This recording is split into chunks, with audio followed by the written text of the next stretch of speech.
will be around, lead for DDG Harcourt, and it's my absolute pleasure to welcome you all to this event, a gathering that celebrates innovation, liberation, collaboration, and the speed of technology. So as we start at the point of creativity technology, this event marks a significant milestone in our continual journey of learning, sharing, and growing together. Firstly, I wish to extend my gratitude to everyone here. Your presence reflects the commitment and ever-evolving world of technology, and your eagerness to be part of a vibrant community. To our 18 sponsors, partners, volunteers, and everyone here, your invaluable contributions have been pivotal. And this brings, we can see it in this gathering. So welcome again, everyone. DevFest Harcourt is not just a conference. It's a testament to the power of community. It is here that ideas are born, networks are made, skills are honed, and future leaders are nurtured. So today we stand united in a passion for technology, and that what brings all of us together. Our desire to push the boundaries of what is possible. So whether you're here for the latest trend in AI, ChatGPT, generative technologies, or cloud computing, or whether you're here to connect with like-minded individuals, this event, the platform, expand your horizon. So as we embark on a day filled with enlightening sessions, I wish to encourage everyone to engage fully, ask questions, and share experiences. Let's make this opportunity the best to inspire and to be inspired by each other. I didn't just put this event together alone. I had set up a team. We did this in a team, and I would like to put them on stage for recognition. All the members of the planning committees, please come up on stage.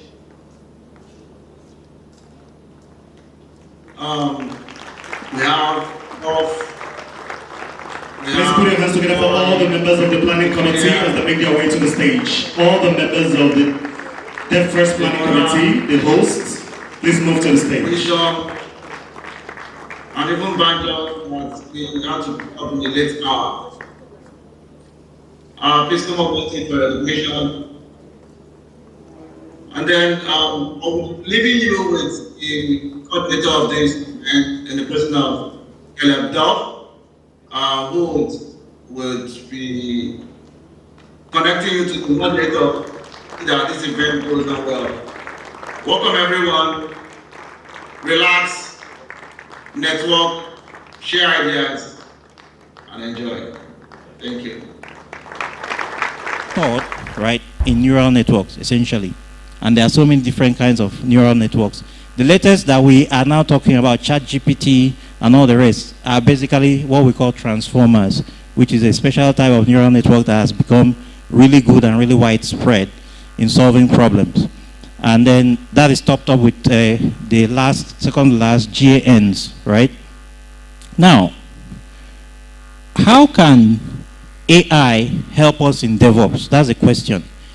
One of the things that AI does very well is it is very good when you have a whole lot of data and a whole lot of information. There are so few of us in this room, very few of us who can consume a large amount of data. We have always had the challenge around products where people focus more of their attention on the developer, maybe either a mobile developer or a web developer, but then the attention is never, or the pressure is never actually tilted to the realities on ground, which is more emphasis on how the product design or the product process actually happens. And someone is going to be talking to us about how we can integrate these processes in developing the product in such a way that it is not only meeting the technical requirement but also meeting the user requirement.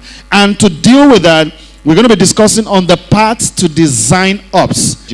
Ladies and gentlemen, can we put our hands together this time as we make welcome Kando Dennis. Keep celebrating her until she makes her way here. Kando Dennis is going to be taking us on the path to design ops. You're welcome. She's approaching me and you're not clapping. I wonder why. You're welcome, Kando. Thank you. No.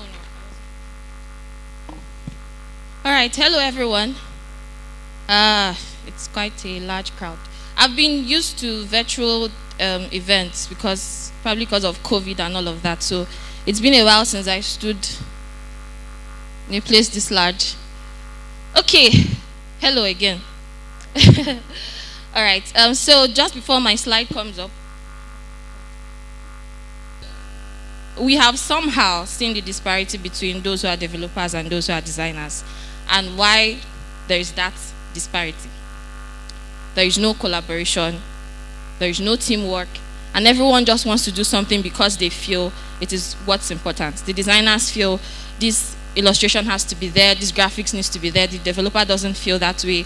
Or probably the designer, yes, of course, delivers something right, and then the developer doesn't have the right tools to do that.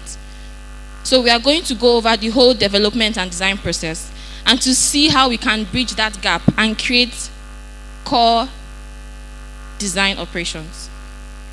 But first, introductions. My name is Dennis Kando. I'm a product and program manager.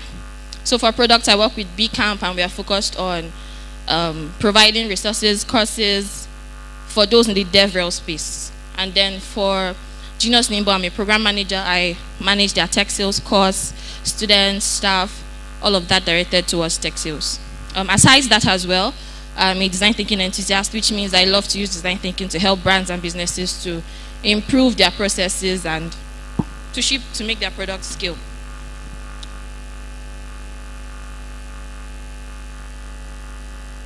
Okay, so let's talk about the basic foundation.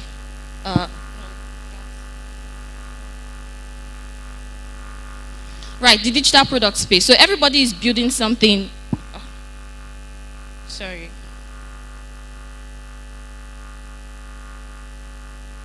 Everybody is building something for somebody. There are so many products, so many tools that are being shipped out. People wake up with ideas in their head and they want to build those things.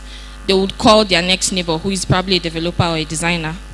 They will have a 30-minute Google meeting, and they suddenly just cook up that idea, and the next thing is on Twitter, and the next thing they put it on Product Hunt probably, and they've shipped out the product.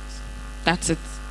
But then what is the basic foundation of the entire product development process? But then, how do we create a mind shift from just product development to core design ops?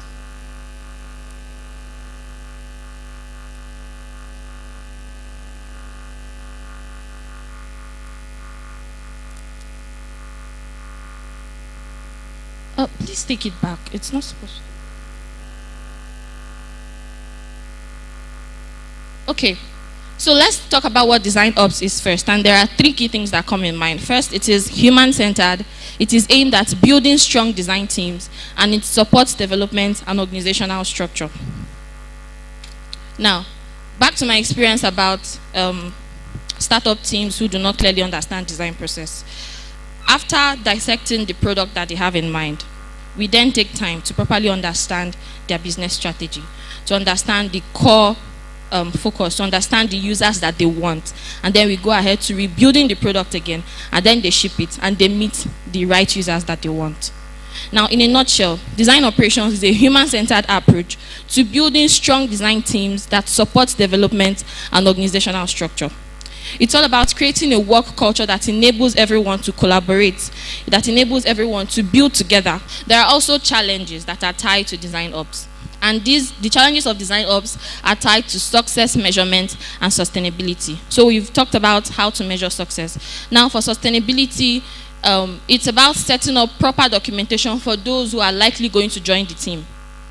And so there has to be a proper laid down rules.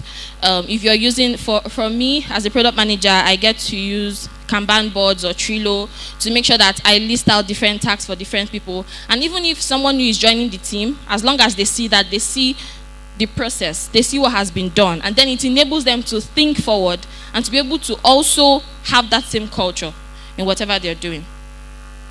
These are the two challenges that you need to face. Okay, now how can you build the proper design ops culture for you?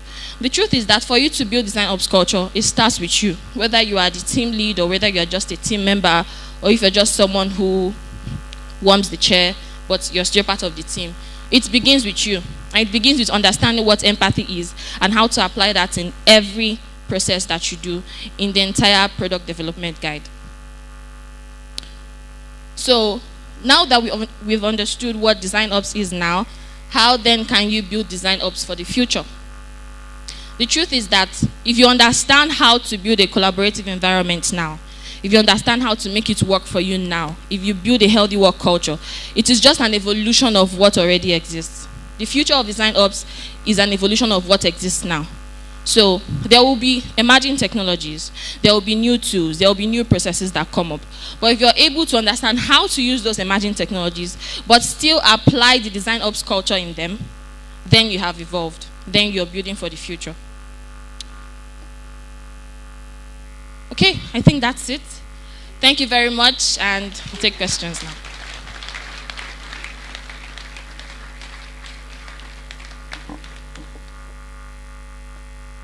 Now, every topic that has ever happened here, if you watch the trends, it actually started from somewhere, and the trajectory has always been like this.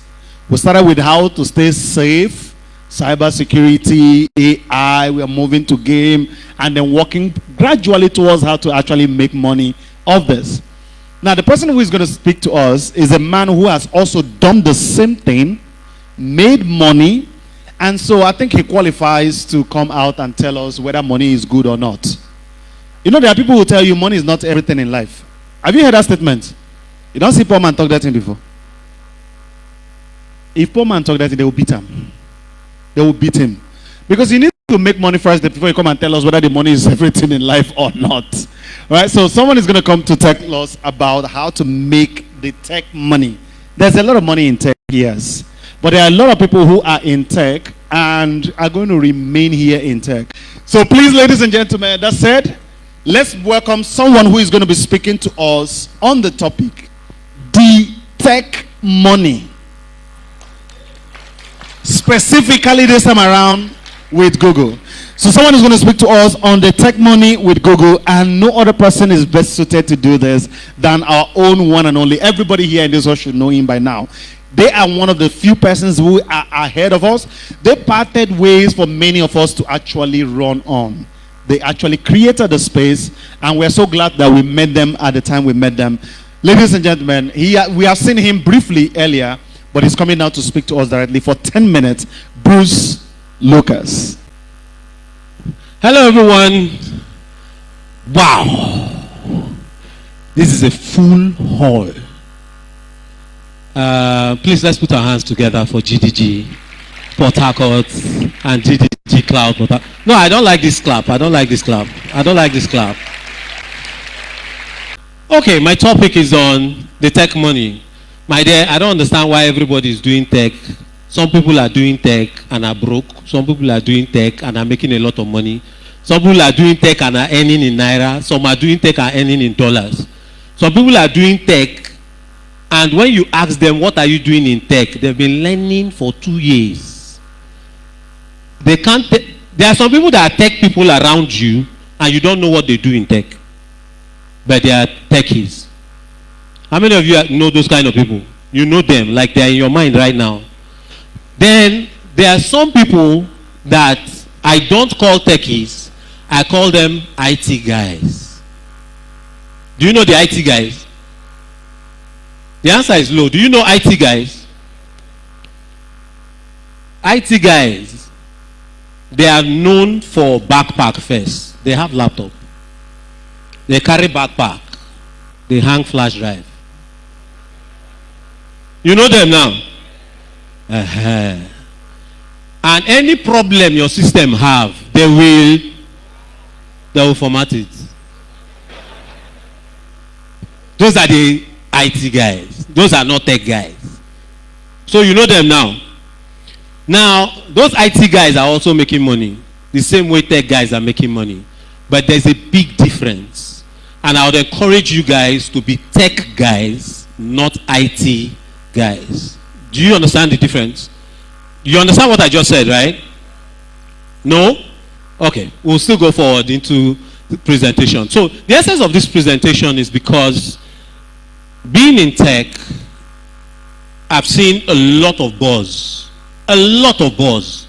And right now, a great percentage of people getting into tech don't even know why they are getting into tech, other than the fact that they hear tech is a new thing. A lot of people are talking about money is in tech, but can't even tell where the money is in tech, as it were. So, I decided to come up with a team. I also posted it on WhatsApp, in some of the tech groups on WhatsApp, for people to volunteer. Let's come together and do a research that helps us understand where the money is, so we can collect the money. Is it not? Good. So, but for the essence of today's program, I'm not going to give you the full details. I don't have time now. They've already warned me, they've advised me that I don't have time. So I've limited my presentation to only Google-related products. That's one. And even the Google-related products, I don't have enough time to go into the Naira and Kobo of all the products. I'm very sorry. But I'm hoping that my presentation would give you some sense of direction, and then you can pick it up from there. And then my details are also available, and we can always do something about it. Okay, so this is me, Bruce Lucas. I'm talking about the tech money in Google. And then at Bruce Algorithm. That's me on all social media platforms, including the one that has not been created. That will still be my handle. And what's the direction of the pointer?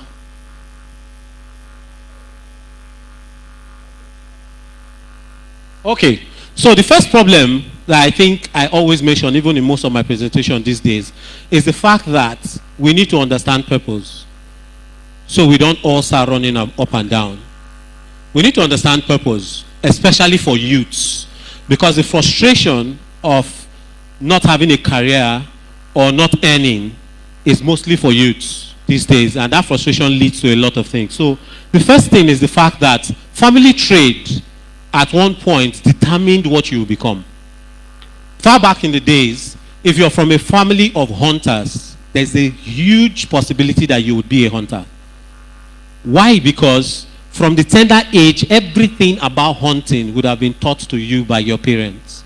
If your mom was a bead maker, there's high likelihood that the girl child would be a bead maker, because the mom would teach her everything about bead making.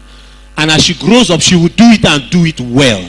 And so most families back in the days were referred to as family of fishermen, family of hunters, family of this and that.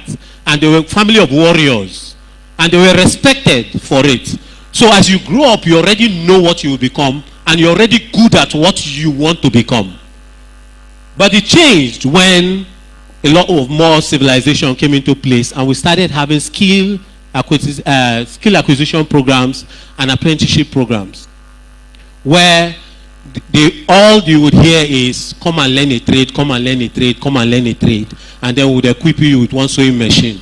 Oh, we're doing skill acquisition program where for 50,000 people.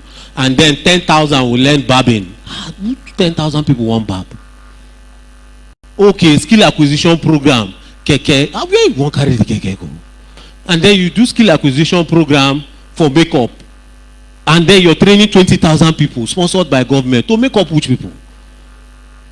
However, it was what the government was doing. And a lot more people were doing skill acquisition program. So it was supposed that if you go for the skill acquisition program and you learn, the next day you become CEO, open your shop. Isn't it? But that's what it is now. Am I right? Let's say open your shop.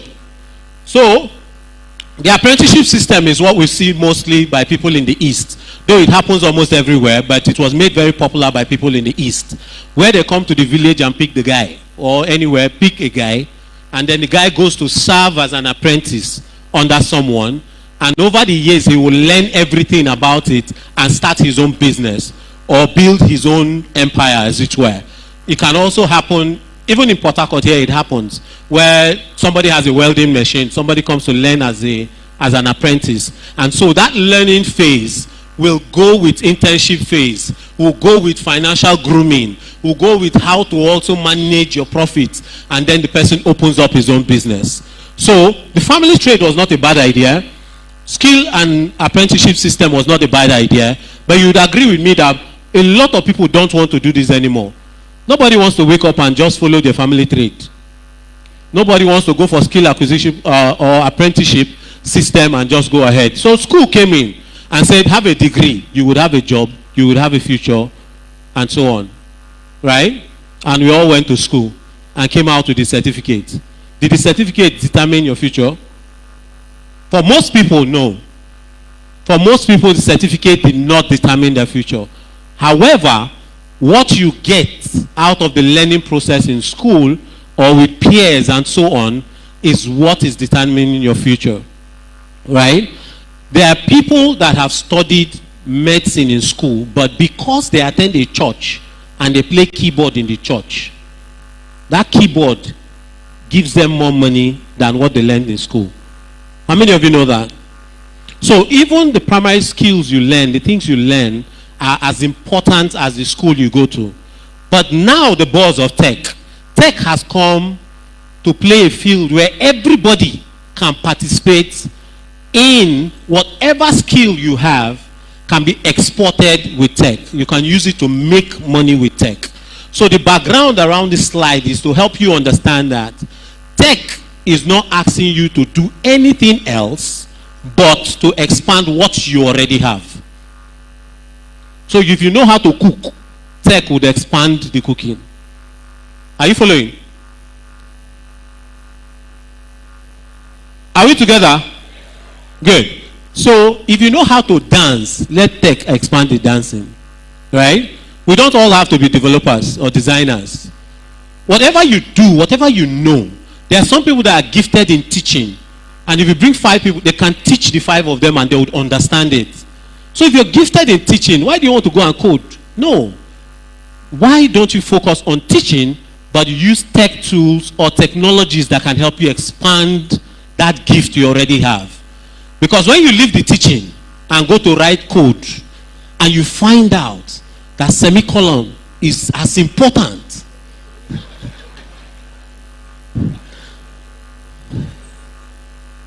True story.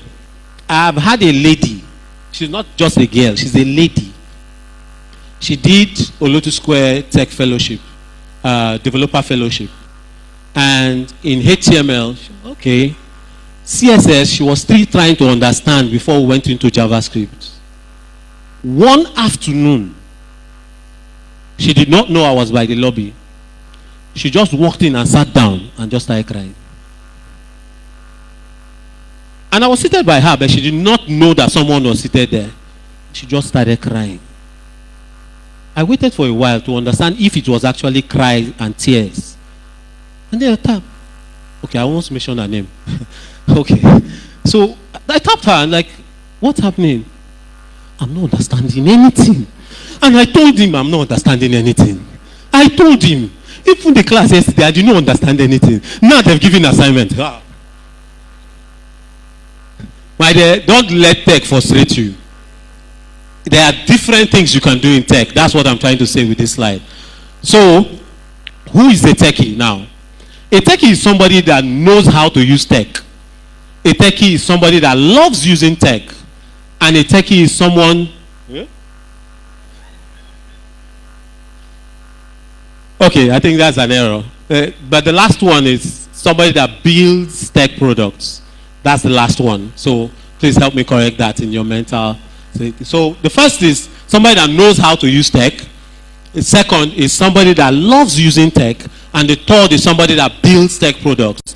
The reason why I have this definition of a techie is because a developer will tell you I'm a techie, and then when a digital marketer comes, he wants to appear like he's more techie than a digital marketer. No, you're not. Right? A designer is as much of a techie as a developer. Loud it. So, is as good as a developer, right?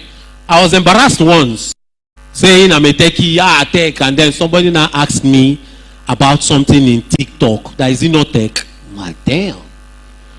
I don't even have TikTok app. I don't know how the algorithm works. I'm not interested in TikTok. But Mr. Bruce, if you're this good in tech, you should know how TikTok. No, it's not my department, right?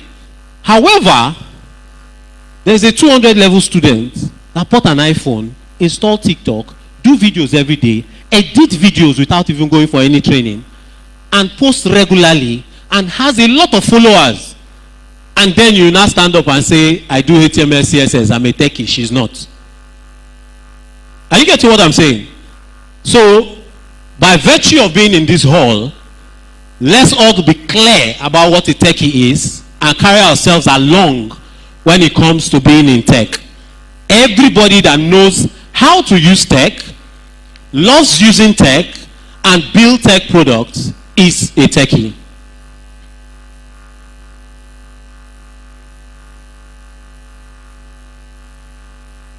Okay.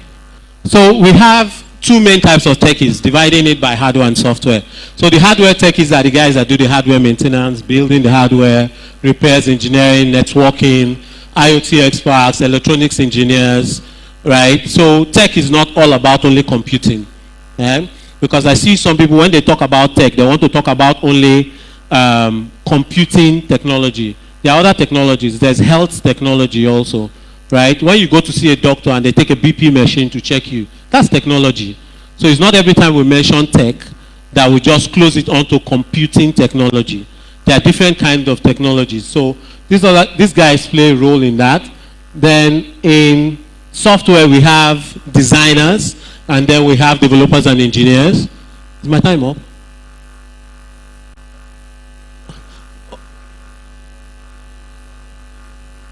Two minutes. Okay.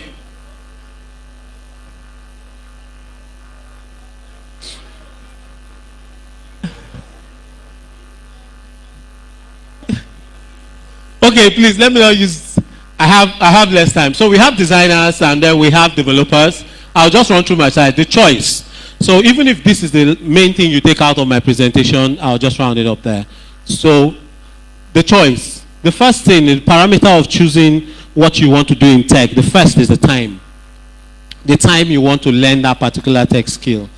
And this is already the time where there is high adaptation across board. Every country, every continent, every nation, every state, every city, everybody is talking about tech and how to use tech.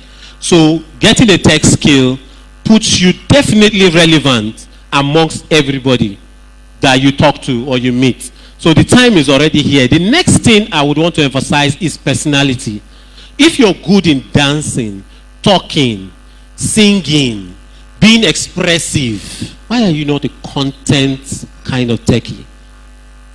You can be a content kind of techie. And when I mean content kind of techie, it does not mean that you have to be a comedy skit maker, because that's what is becoming the norm.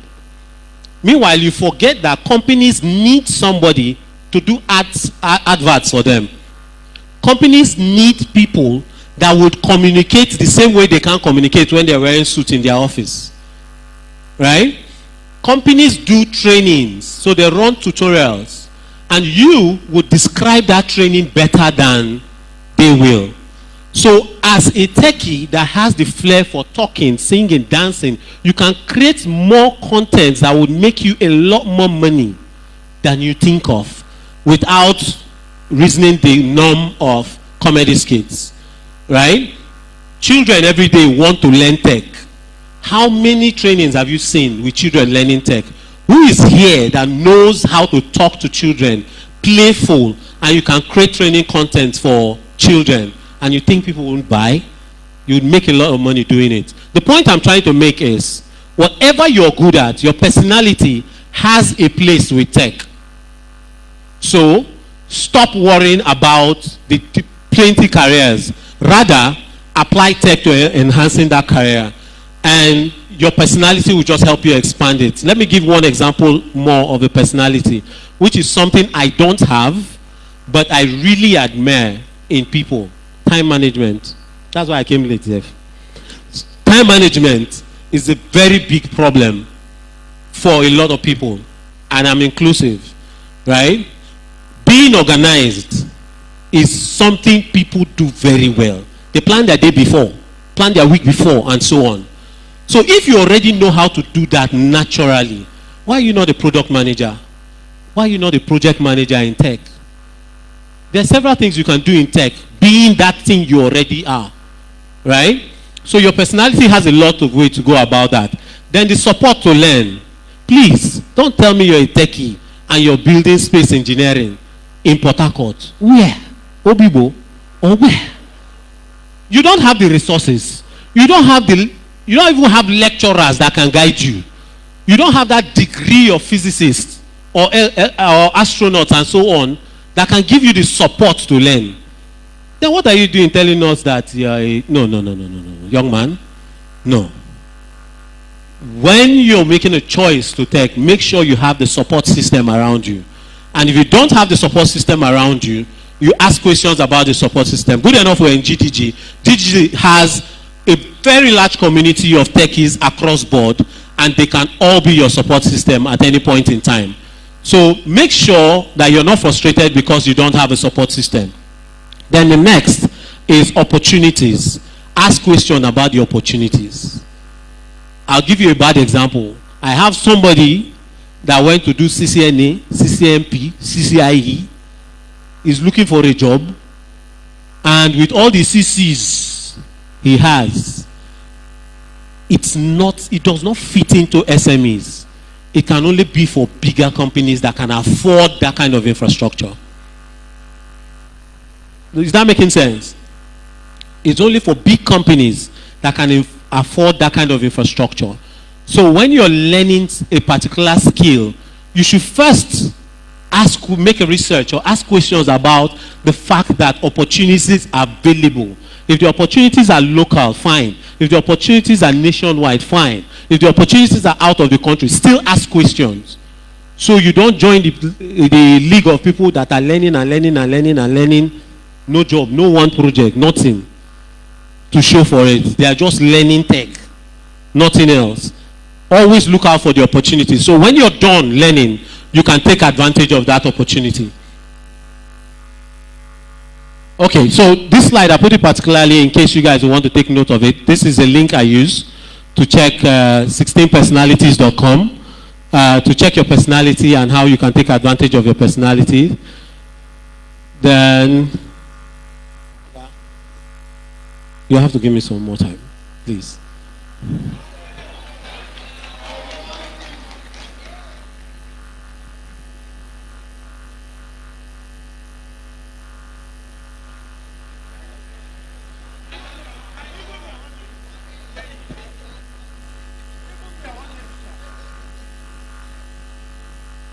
Okay, so the bad part of this story of the money is the fact that I have already taken out a lot of slides in order to reduce my slides. Yet I'm not still meeting up to time.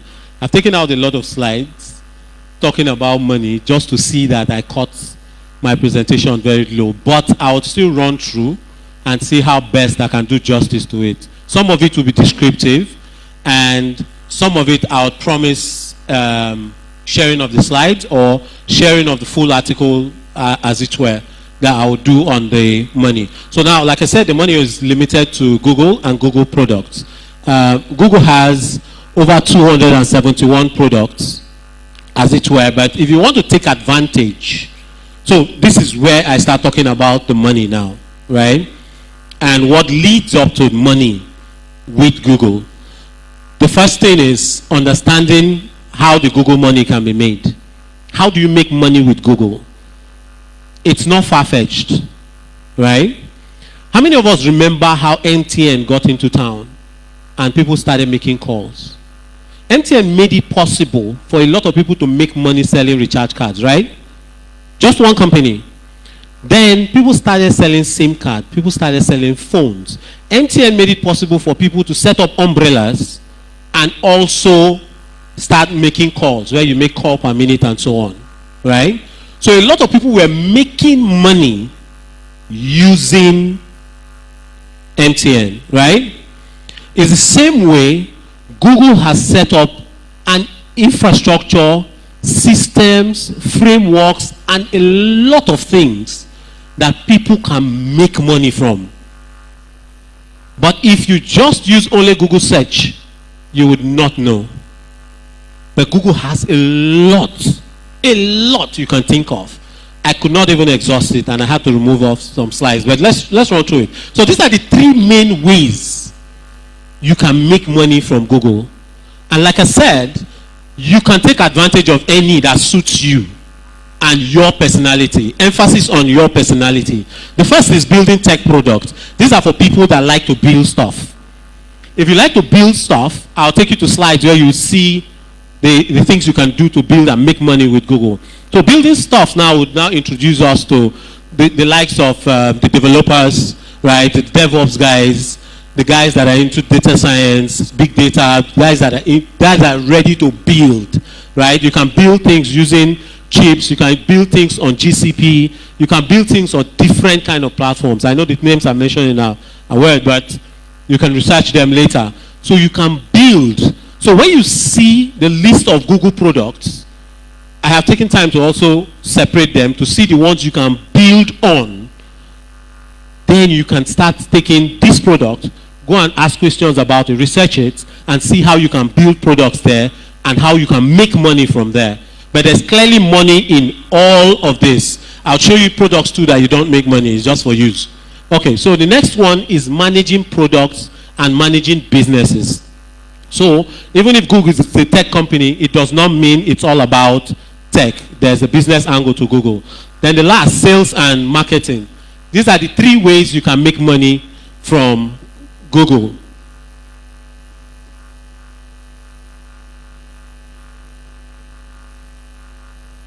Clicker ain't working, man.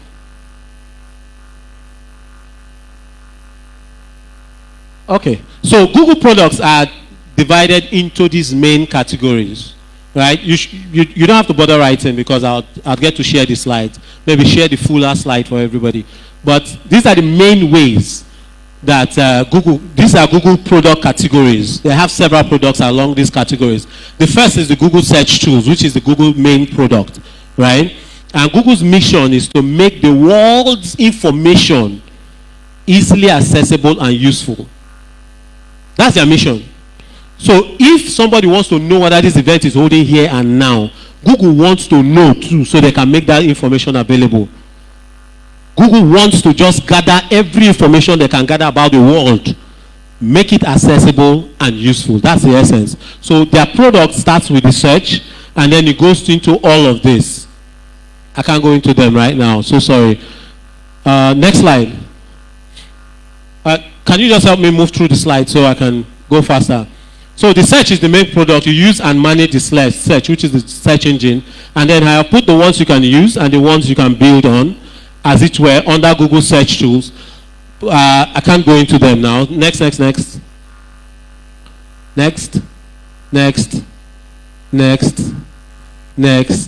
I can't go through that. So the Nigerian factor of the Google money, next. So the Nigerian factor of the Google money is the fact that, you know, in my slides I talk about we build, we manage, we use, we manage, we build. The Nigerian factor of making money is the fact that 80% we use the technology, right? And then 10% we manage the technology, and then 10% we build. And that 10% of building is a recent factor that people want to build and build and build because tech is becoming a lot more better than before. Else, we barely build. We just manage and use and manage. That's what we do. So because a lot of people use, it's easy for you to now make money in tech. Find out what the tool does, use it, and get paid. Are you following? Find out what the tool does, use it, and get paid. Once you know how to use the tool, get paid for using the tool. Next slide. So for business people, these are the tools from Google that you can use to make money. Search, ads, AdSense, marketing platform, Google Classroom, voice, groups, workspace administrator, Google Analytics, Google My Business. In fact, this is my Oga that is coming now. Felix is one of the biggest earners in Google My Business as a trainer and as a user of that platform. Then we have Blogger, and then we have YouTube. I hope many of us know that YouTube is making people millions and millions, all right, in USD. So these other ones are the ones that you've not heard of or you've not used. So if you're not the type that likes putting your face out there or your voice out there, YouTube may not be for you, but you can take advantage of a lot more of this, all right? Next slide. Then for the tech guys, use, manage, and build. Google has a Google Web Designer. It has Flutter Android Studio for mobile app developers, TensorFlow for AI guys, Google App Engine, GCP, and then if you want to learn a particular programming language that fosters your career with Google, there's a Go language that you can learn. Next slide. Okay, I was planning to actually go through all of this, but no time. So the path is learn first. After learning, pick one of those items that we just talked about that you can earn from. Learn it. Then internship and volunteering. Please, don't learn one thing in 1 3-day seminar and come and tell me you're CEO of one thing. No. Don't go and take one workshop one day and then say, this is my complimentary card. Internship and volunteering helps you build confidence and expertise in what you have learned. So do not underestimate that. Then the next is job placement. But the job placement now is not geared towards only you being an employee, but also being you being an employer. So whatever you have learned in those things I mentioned, you can be a CEO of your own, an entrepreneur of your own, and make money as it were. Next slide. Okay, so the reason I put this coming up is because we're an ecosystem. GDG is there. There are different other communities, events, and programs that are coming up that can help shaping everybody in this hall as to what you want to achieve. So my plan is that at the end of the slide, I would want to show you guys some opportunities you can take advantage of while you're looking at making that money in tech. And some of the biggest challenge you might have is trying to work alone. There are lots of people in this room that you can network with. For us being in this room, it means we have like minds, right? Good. So talk to the next person. The person might want to be a designer and you a developer. You guys can build stuff together. So that's why I want to share with you some couple of things that you should know that's coming up. Next slide. First is DevFest South. What we're having here is DevFest Port Harcourt, and it's this huge. Now think of us having GDG Uyo, GDG Port Harcourt, Ikotek Yenegua, Oyigbo, Wari, Benin, Ikodabasi, Eket, Asaba, Calabar, and GDG Cloud Port Harcourt. All these GDG chapters are meeting in Bonny Island next week Saturday. We are not going there to play, we are going there to have fun. We are going there to groove, to have a nice time, speaker sessions, talk everything about tech. And you'll be meeting a whole lot of people in South DevFest. So I wanted you guys to know about this. Next slide. Somebody's happy. Okay. Okay, ladies. Oh, yay. So it's good to always support our ladies in tech, and our ladies are doing awesome, and they're having awesome conferences. We have not had one guy conference at all. I don't know why that is not happening, but it is well. Maybe Felix will organize one for us. But I did this a while ago, so it's not 10 days. It's actually 18th, which is next Saturday. Yeah, the ladies are meeting to do their tech thing next Saturday. So if you're a lady in tech, go network, take advantage of that particular event. Next slide. Okay, so this is Techstars Startup Weekend Port Harcourt. Startup Weekend is an event that talks about people coming together to build tech products themselves. Now, you don't have to be a techie to build a tech product. You can just come, team with other people, and build that tech product, as it were. So it starts with day one, you come pitch and then pick up an idea. You guys will work on the idea together and create a startup in 54 hours. It's like a hackathon to hack business ideas and build the product and actually do marketing, get the product like in 54 hours. That has been happening in a lot more regions.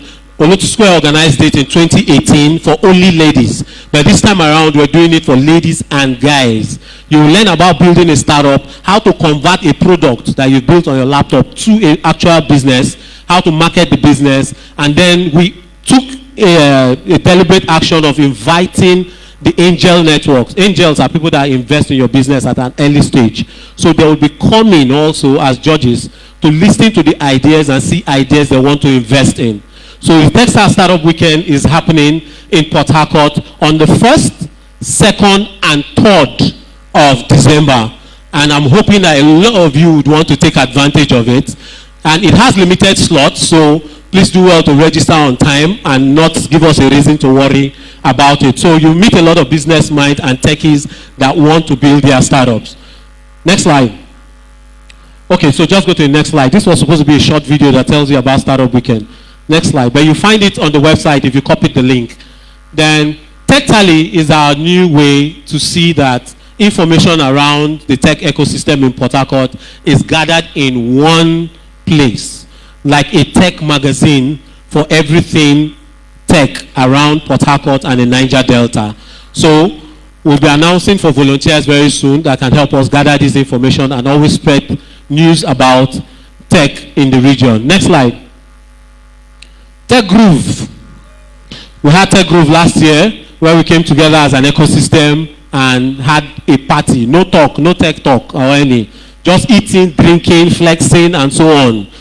So this is all about party, nothing else. All about party. So we'll be having Tech Groove this December also. And Tech Groove will be heavily dependent on food. If you remember, raise your hand. The food ministry, if you remember, raise your hand. Oh yeah. Okay, so that's all for me. Final slide. I think that's the last slide. Thank you, Bruce Agoyden.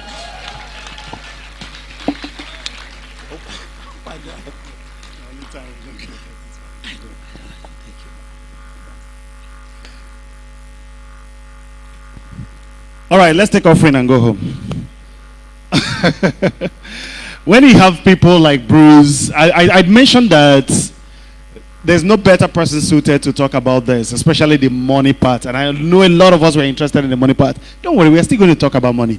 Remember I mentioned that earlier we started from where we talk about the technologies, the security, and we're gradually moving to the money part. Yes, there's still a panel session that is going to talk about money. How to monetize AI, technical writing, open source, development, anything about monetizing any of the knowledge that Bruce has already mentioned and every other person has talked about. That panel is going to sit here in a few minutes. Please, can we put our hands together for Bruce once again? Thank you so much, Bruce, for always doing this.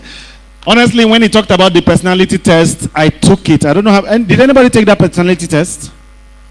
I took it, and I'm thankful to God that I found these communities. Because by now, I'm a vulcanizer for B. The environment I was growing up. Yeah, true life story. The first thing I ever became passionate about becoming was a vulcanizer. Yes. Because when I saw, there was a place where I grew up, so I saw this vulcanizer close to my mom's shop. The energy the guy was using to do these tires. I was like, when I grow up, this is what I want to be in life. And then moved on from there, shifted environment, and what I was seeing are guys. In fact, I was looking forward to becoming the most professional conductor in the world. Yeah, those were the things I was seeing that were shaping my growing up. But today, here we are. And groups like, and I don't know how many of us actually, you see, whatever we are talking about here, whatever, Bruce has already promised that he's going to share the slide. Guys, if you are not a part of GDG Cloud Port Harcourt or GDG Port Harcourt as a community, you probably are losing out a lot. How many of us are part of that community yet? Few hands. How many of us are not? Wow. How did you even hear about us? Please, next event, let's just do only us so that the food, we just eat our food. Oh, okay. Maybe I should beg Bruce. What did he call the last one? Tech Groove. Only community members. Join community now. You say no. All right, so please make sure you join a community. There are two communities here. GDG Cloud Port Harcourt and GDG Port Harcourt. These are the two communities that are organizing what we have here. And on the 18th, we talked about the event when I was talking with Gloria, and she mentioned that event. I'm now thinking in my head, should I attend Gloria's own or be in GDG Port Harcourt? Gloria, for shift date, I don't want to miss two of them. I'm already identifying as a woman right now. Because, yeah, Bruce did mention, truly, we need to have an event for all men. Women are too powerful. Honestly, women are too powerful. You should make an organize. We will not get the strength to organize them by ourselves. Organize for us. Yes, organize for us. Do it for us. Do you know how powerful a woman is? The first time I met my wife, I brought her home, and the statement she made, she said, baby, your house is nice. Emphasis, your house is nice. We got married. The next thing I heard was, baby, we need a new fridge in our kitchen. From your to our. Few days ago, I came back from travel, got into my house, and she's like, baby, there's no the place to keep shoes in my house again. Don't dirty my house. I don't even the ownership. And I can't even argue. Sorry, I put the shoe, put them out. That was the house that used to be my house, your house. So. All right, so you see, women are very powerful, so we shouldn't, you push organize something for us, please. All right, we're going to take the next speaker, and after that speaker, we are going to do a game. I just got feeler that the food is just around here. I'm only holding them not to share it yet. We will share the food, don't worry. So we'll take the next speaker, and immediately after the next speaker, we will have, the reason why I asked them to hold on to the food, I want us to listen to the panel so that we don't miss on losing that money. It's very important. So immediately we're done listening to the panel, we'll have the food go around and then start the winding down program for today. And of course, there's something that is a highlight. You should not miss this. How many of us has ever seen a group photo of GDG? DevFest. You know, the height and the beauty of that photo is that you have to look for yourself. And then you have to tell people, I did this picture. Don't worry, I'm going to show you. Don't miss it. It's the best experience ever. And of course, what we're having in Bonnie was something we had in Uyo some time ago, and I had to look for myself as well. All right, so without wasting more time, ladies and gentlemen, we're going to be diving into the next speaker. And to speak to us on a very beautiful topic, building scalable applications using Flutha. So to speak to us is another great developer, the founder of Medzoka. I hope I got that right. His name is Tony, who is experienced in software engineering with over 5 years experience in the computer software industry. He's specializing in Flutter/Dart, if you know those frameworks, with a background in web technologies. Tony is a strong track record of design, building and deploying software for Android, iOS, web, and other platforms. He has collaborated with a cross-functional team to deliver high-quality products. Tony is well-versed in various programming languages and frameworks currently focused on Flutter/Dart. His philosophy is centered on creating innovative and cost-effective software solutions that go beyond just building software. In addition to his software engineering expertise, Tony is a Forbes BLK member, actively contributing to the community that amplifies the voice of Black entrepreneurs, professionals, leaders, and creators. Please, can we put our hands together for our own Anthony Atuoha as he comes to speak on the topic, building scalable applications using Flutha. Tony, please, I know that you are a great teacher. Please, if you can summarize for us in 10 minutes, God will bless you and bless the rest of us. Thank you. Goodness me, this is a big crowd. Okay, that was a very good section by our boss, Bruce. So I'm going to be diving deep into one of the products he mentioned, which is Flutter. I'm a software engineer. I'm a co-founder of Medzoka, and I'm in Google Developer Expert Program under Flutter, hence this talk. I had the same talk around 9 a.m. in Onitsha before I made it to Port Harcourt. So it's just like repeating exactly what I said in Onitsha this morning. Okay. Okay. I think. Okay, if you can take it back. Okay, I think this is it. Okay. The truth is, if you've ever had any idea, okay, let's start with this. I think 2018, I was learning Kotlin, and can you hear me? Sorry. Okay, thank you. Sorry.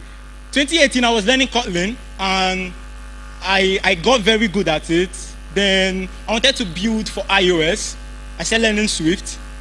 Then jobs were coming, because individually, almost all programmers, when you start getting better, you don't start looking for jobs, right?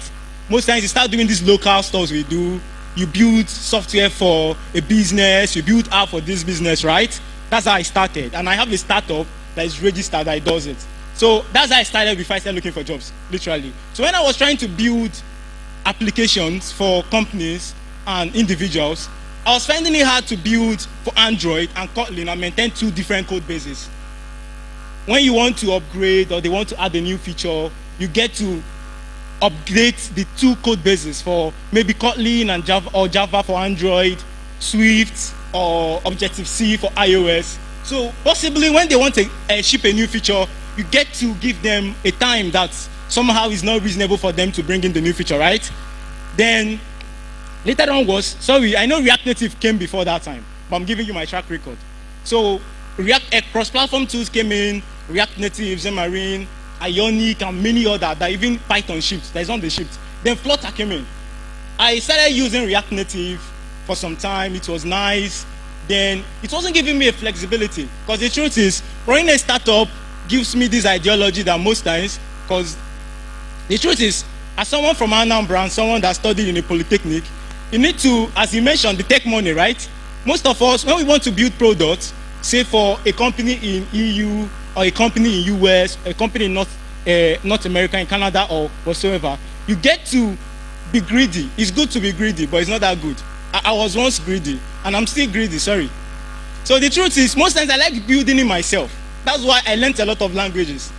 I learned Laravel, Symfony, Node.js, lots of them. Call me, tell me you need a product that you want to build with Go. I will learn Go and build it for you.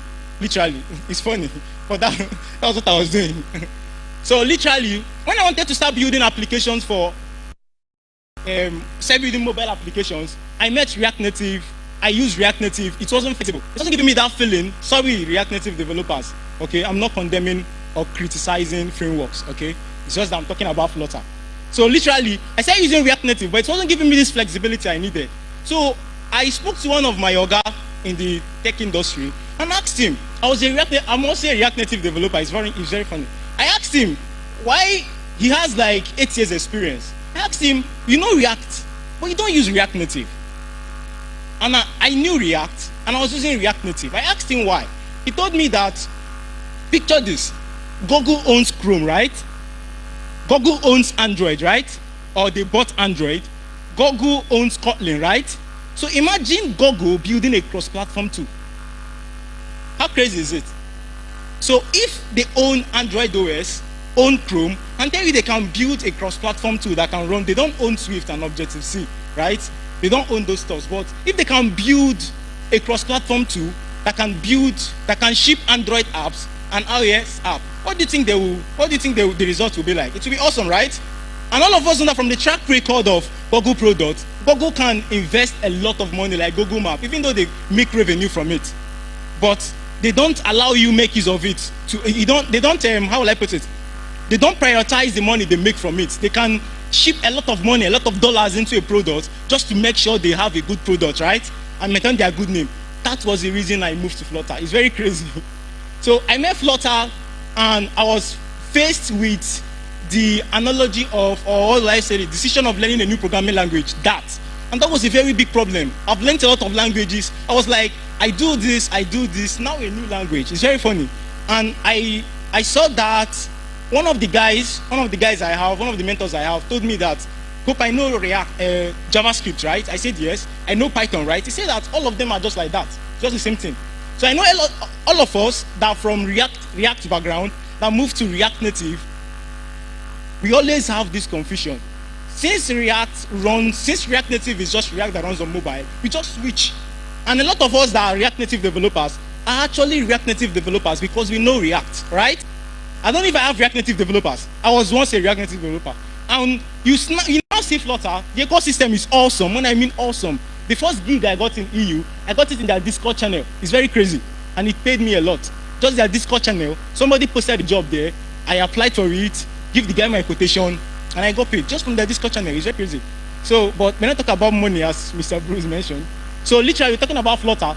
And a lot of people see YouTube channels, see code labs, but the truth is, to build and start building Flutter apps is very easy as anything. Once you set up your environment, set up this, use Android Studio, or use VS Code, it's very easy. But the truth is, companies don't just allow you to build applications that are not scalable. So the talk is not just for Flutter developers, even though you can pick ideas from it. So that's literally what Flutter is. Okay, thank you. If you can take you back, exactly. So what does it mean to build a scalable app? You know, all of us, when we started, you know, I like using myself as an example. All of us, when we started building HTML or whatsoever, CSS, combining it, we start building possibility to do app using React or using whatsoever that we are using. We write shitty codes. All of us, I still write shitty code in code. All of us, we write shitty code. We write codes that when the company sack us, or when we move, if you should Japa and move to UK, the company will spend like 3 months trying to understand what you wrote. That function you wrote that you named it your grandmother's name. They will call you, they will do 30 minutes meeting with you and the new developer. You'll be guiding him. There's a function you wrote that the guy is not understanding what the code is working, but somebody cannot maintain it again. You'll be in UK, you don't have rest of mind, but you jump out, but you don't have rest of mind. The company will call you and call you. It's very crazy. You keep on explaining what you wrote that is working, but because you didn't build it to be scalable, you don't have rest of mind, even you that jump out from Port Harcourt to UK to go and do one master program like that. So to build a scalable application is building a product that can stand the test of time. You know, when you build a Tizy app like InDrive, and you are targeting, say, 50 users, or you are targeting, say, 100 users, and all of a sudden, the app download is much, 1K, 5,000K, whatsoever, you get to work with big user data, right? The user grows. Then much workload. The CTO or whoever that is, or the program manager or whoever that is in charge of the project will tell you to add more features. You add more features, you just add one feature. Bah. Your photo picking functionality will not work again. It's very crazy. You carry it and go to ChatGPT and tell ChatGPT, I do it every time. You copy the code, paste for ChatGPT. This is the code. I added this functionality. It's not working again. It will start telling you all kinds of gibberish. The truth is that there are stuffs you need to use, or will I say, patterns you need to use to build applications that make it good for that make it fit or make it scalable. When I mean scalable, say look at Paystack that was acquired. If you should build a good, because I run a startup, so I know how it is to build product for startups. When you build a project or a product and you want to sell it, and a company wants to acquire it, you know, the funny truth is that they don't just look at the product that is working, you know, right? They take their time and go through your code. Who knows that? Do you know? They take time and go through the fucking code that you've written that is fucking working. And then they can even not acquire it if the thing is not. I'm serious, I've had that experience 1,000 times. You write a you design a product, because that's what I do. I don't have to test code also, but I don't do it. I don't say it publicly because of some reasons. I'm avoiding tax. The tax is too much. So I don't, that's why you don't see it anywhere. Even if you go to my LinkedIn, I'm a software engineer, they're not the founder. They hired me because of tax. So that's by the way, sorry. So when you build a product and say GitHub wants to acquire it, they give it to their engineer or whatsoever, they look at your code. They'll send you a mail. The code is, the product is running, right? It's doing every stuff. Say you built one sweet payment gateway like that is very awesome. Because you didn't build it for it to be scalable, they won't acquire it. So that's what you need to be, at least that should that should give you this sense of building products that are very scalable. Okay. Please, if you can help me to the next slide. Okay. I know I'm talking about Flutter, but I don't want to make the talk all about Flutter because I can relate with almost all developers, Node.js developers, Java developers, or whatsoever. I can relate with all of you. So you can take the talk and implement it in whatsoever way. So building a Flutter app has you combining best practices, solid architectural designs, and effective development processes. You know, anybody can build an app, you know, right? I want you to picture this. Anybody can build, you know, there's something I always don't say in Onitsha. I made a mistake of saying it. When you also get good, pray that big companies meet you. Even if you are working for what XYZ company as a developer, many companies have approached me, a lot of them through LinkedIn, and they want you to build their startup or whatsoever, the MVP, so they can enter YC or enter Techstars and blah blah blah, get funding or whatsoever. Whenever they meet you, there's something they look at, not just your profile or whatsoever. When you ship or you give them your portfolio or your GitHub for them to see, they start looking at your code organization. Do you know? They start looking at your code organization. Say you are building or you're writing a code that is going to create a post. You are writing your post model. Create post. Say it's a blog app or whatsoever. And you have, most developers, I even started doing it.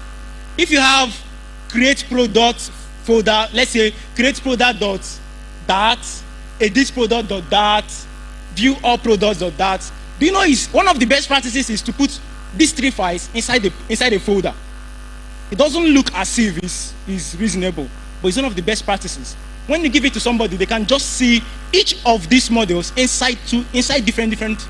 Even when you're writing tests, if you're writing a test for an application, it's very nice for you to categorize the test and put all of them inside one folder. So I'm not going to be diving much. What I do is, if I want to teach, I create open source applications. I just give you one of them. You go through it. But that'll be for Flutter developers. Okay, exactly. No, this should be the... Oh my, I forgot. I rearranged this. Let me start from optimizing your code. So literally, in building Flutter, you know, Flutter is amazing. It's very, very amazing. Time, it's true. I'm going to give you a reason why it's amazing. The last gig I concluded for a company, which I'm not going to tell you. It's very funny. It's very, very funny. I'm not going to tell you. But see how I built it. I built is a multi-vendor app where we have customers, users, web admin. It's very crazy that I built all of them using Flutter, even the web admin. Flutter gives you opportunity for you not to. I don't think I've written outside the gigs that, because I have a child, I have a baby, it's funny. Diapers are very costly, 7,500, they even increased it. It's now 8,000. And I went to buy milk yesterday. Milk I buy 12,000, it's now 13,000 because of dollar. So I must take all gigs I see. So outside these gigs, normally I use Flutter for anything. If you give me a web app to build, I use Flutter. I don't need to learn the new stuff. So my daily routine is just to learn new stuff in Flutter. Do you get? So if you should, I see people on LinkedIn that call themselves Flutter developers. They can build web app like Gmail. You know Gmail is a web app, right? And Flutter, so you don't mistake this. Flutter can't be used for websites, but web apps. Like Figma, you know Figma, this Figma site, figma.com. That's a web app. Flutter can do that. Give you awesome, and I know there are Flutter developers here. So Flutter gives you that fitness for you to call yourself a full stack developer. And thank God for Firebase Analytics, Crashlytics, Test Labs, and whatsoever. You know, once you are someone that makes use of Google products, as I do, you get to like, if you know Firebase, there are a lot of tools inside it, right? Both for testing, analytics, monitoring, and whatsoever. So, in optimizing, back to the topic, sorry, I know I don't have much time, so I'm going to talk about the most important ones. Okay, I think this is very important. If only you can get to the state management, please. Exactly, state management, not this one. Okay, this. You know, one of the reasons I decided to take this talk is because of, are there Flutter developers here? Please, Flutter developers, any? Blessed mine, there are very few. After this section, you're going to start building Flutter apps. Yes, a lot of people in Onitsha started building Flutter, that they signed up to start building Flutter apps. So one of the query you start getting into your head is state management tool to use. That's one, and how to make use of it efficiently to build a scalable app. There are tons of state management tools. You know of Redux, Riverpod, Block, Provider, whatsoever, and a lot of beginners always ask this question: what should I learn? What does the job market need, or whatsoever? And most of them get to use GetX and Provider. I don't know if their Flutter developers are hiding here. I like having in-depth talk about Flutter, because the truth is, the marketplace for developers is getting very, very, I don't know, how will I put it? You can be a developer for 5 years and you don't yet have a job, right? It's not because you don't know how to write code. It's because when you submit your CV, send your GitHub repo, or send your GitHub account, then the recruiter goes through your whatsoever, your repos and blah, blah, blah, all of those stuff. It doesn't entice them. It doesn't have. I've been able to recruit for companies, I've recruited for a startup, and I've seen someone that has a very bad CV and someone that has a very good GitHub account. And I went through the codes. I was like, wow, this guy is good. Even if you copy the code, I don't care. Copy the code, make it to work, good. I don't care if you copy it from ChatGPT. In as much as it's working and you can maintain it, I'm okay with it. If you want, copy it. In as much as you can be able to give me exactly what I want. You know, when you see a code written by a junior developer and a code written by a senior developer, you will know, right? You know, right? Most senior developers like to use switch. Most of them like to use if. But when you see a code written by someone that is still learning, you still know. So there's a way that you can actually be a junior developer and ship codes that can actually be like a senior dev. When I started doing this, what I do is I write a code, I write a class, and when I was mastering Solid, you know about Solid, right? Solid principle. When I was mastering it in that, what I do is when I start learning it, I'll write a class, I'll copy to ChatGPT, and I'll tell ChatGPT, please can you help me rewrite this class obeying Solid principles? Companies in EU don't hire you or give you projects for you to write without obeying some kinds of stuff. Then ChatGPT will give you the stuff, single class, blah, blah, blah. I don't even know them again. To give it to you, you see it the first time, you see it the second time. Naturally, the third time you build a product, you obey it. So that's how to start optimizing your code. I don't know if that's what I'm talking about. So, okay, I think it's on the previous one. That way, you are using that, you know, this talk is almost all about AI. So that way, you are utilizing AI to help you build a scalable app. You know, right? Not just using ChatGPT to ask some silly questions. You can use it and be a better developer. You know, right? You can use ChatGPT and build and write. Okay, say this. You have an endpoint, API endpoint. I was discussing with one of the developers here. You have an API endpoint that returns JSON format, and you are building something that you need to push within 2 weeks. You can send that endpoint to ChatGPT and tell it to model it for you. Actually, from JSON to JSON, all of those stuff. You know, right? You know, right? So the simple truth is that we can also use everything in this slide because of time. All of them, most of them are things I learned through AI. Code splitting your UI from your logic. A lot of Flutter developers have a UI. You know a UI, right? You have a UI. Okay, let's relate from HTML. You have the HTML page, then you're writing your script inside your HTML page for you to do something. If it is possible for you to separate your UI from your logic, it's very easy for that code to be maintained, you know, right? It's very easy for that code to be transferred to someone else. If you die, like you can be, even if you enter, even if you fly, it's very crazy, you know. Wait, the truth is, a company have not hired you to start writing a code or start scaling an app built by one guy from Akwa Ibom. You will suffer. Goodness me. You call the guy privately to help you. You call them, guy, please, this function, what does it do? This one, what does it do? This one, outside normal procedure, outside normal protocol. You make friends with the guy just to understand what he has done for the past 3 years. Who has done that? I do it personally. Let's say Jumia now, as it is, one of us gets a project or an appointment or a contract to possibly, they have an app, right? And Jumia gives it to you to scale or add some features. If the app is not written very well, not just well documented. If you suffer, that's the simple truth. You suffer. You start Googling the name of the developer who wrote it. And that is one of the reasons you need to optimize your code. So, okay, the most important one, oh, wait, if we can take you back, can you help me take you back, please? Backwards. Okay, testing is very important.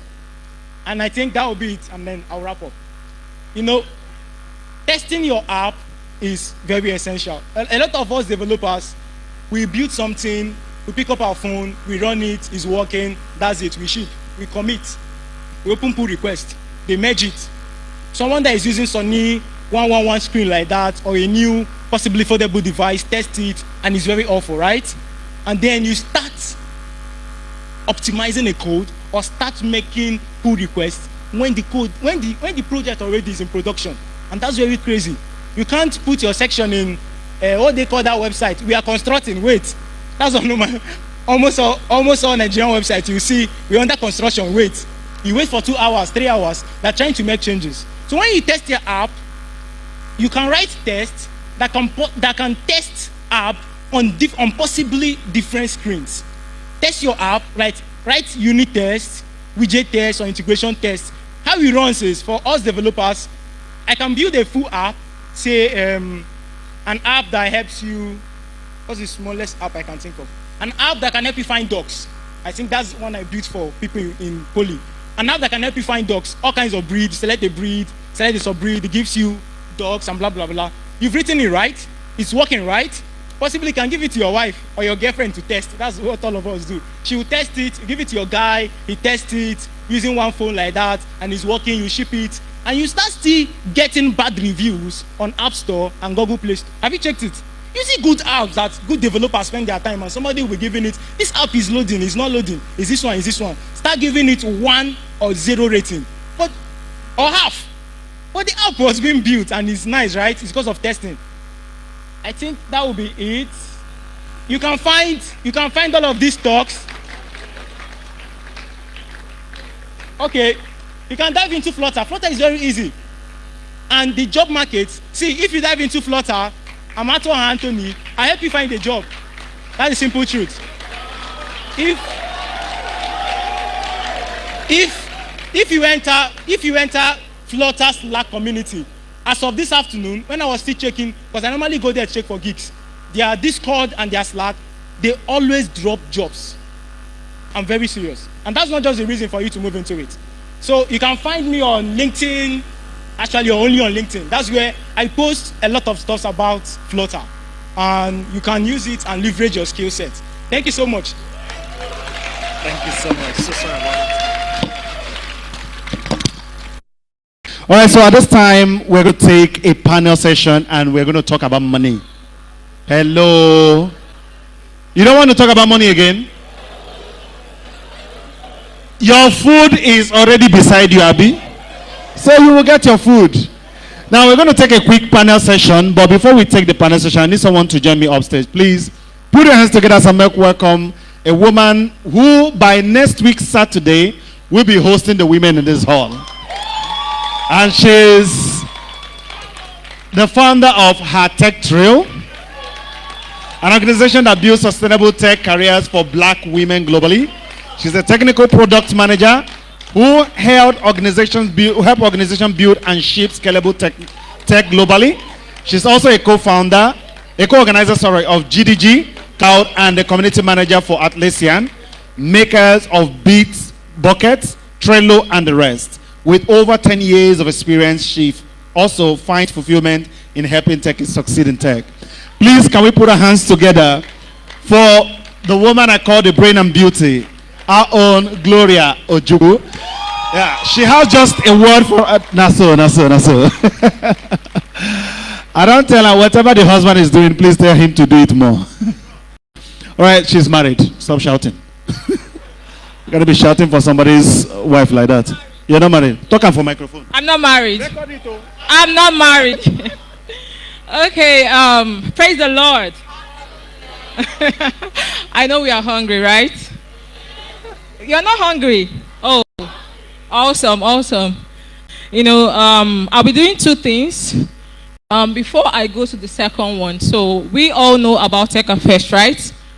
So TechFest is for women in tech and diversity and inclusion enthusiasts, contributors, and frontiers. So if you're here and you know you have ever advocated for women in tech, gender inclusion, you know, and diversity, you know, you are welcome here next week, this same venue. And it's actually it's an exclusive event. We have tickets ranging from 2,000 to 15,000 naira. But the good news is that if you're here, a woman, and you're interested, scan this now. The first 100 women to scan get a free ticket. I know some of you here are already having your tickets, but yeah, we have free tickets for some of you. Yeah, in partnership with DevFest, Port Harcourt. So, wow, can you go to the next slide? Okay, you're not done. Okay, okay. Is it too small? Okay, so after now, you can meet the people at the registration stands. There are flyers there, you can scan it and do the same thing, okay? So this is happening at Tech Creek on the 9th of December, next month. So all the Agile practitioners, product managers, techies, product designers, there will be a real life workshop. Please, if you're interested, it's actually free. So ensure you're here on the 9th of December. Now, I have something very important to do. Organizing DevFest is not easy. You're having fun, right? You're having fun, right? Are you having fun? Okay, so we have a lot of people who have put in the work to make this a success. And we have one person, one important person that we want to, you know, welcome into the organizers forum, and this person has been really, really helpful. And today we are going to be having him as an official organizer of GDG Cloud Port Harcourt. So make welcome Caleb Dolph. Is he here? Please, let's give him a standing ovation. If you know the work that he has been putting into this, you should clap now. What's happening? Clap for him. Caleb. Can we stand on our feet and welcome this young man? Let's welcome. Honestly, I know why I said this, please. Let's welcome Caleb. While everybody is having fun, this young man has been out of here with his entire team, still making sure that everything still works. Please, and that the ACs are on, the screens are working, the food is here, every single thing. All the organizers for this DevFest, please join me on stage as we officially have Caleb Dolph welcomed into the organizers forum for DevFest and GDG Cloud. All the organizers, please, can we have you up? Celebrate them while we're still standing. Let's have them up. And I think this is also an official mark that if we promise not to make noise while we are having the panel session, we can start sharing the food. Otherwise, we'll just hold the food first. When okay, please, organizers, just step forward and let's do this very quickly and have the panel session while the food is going on. Okay, so organizers.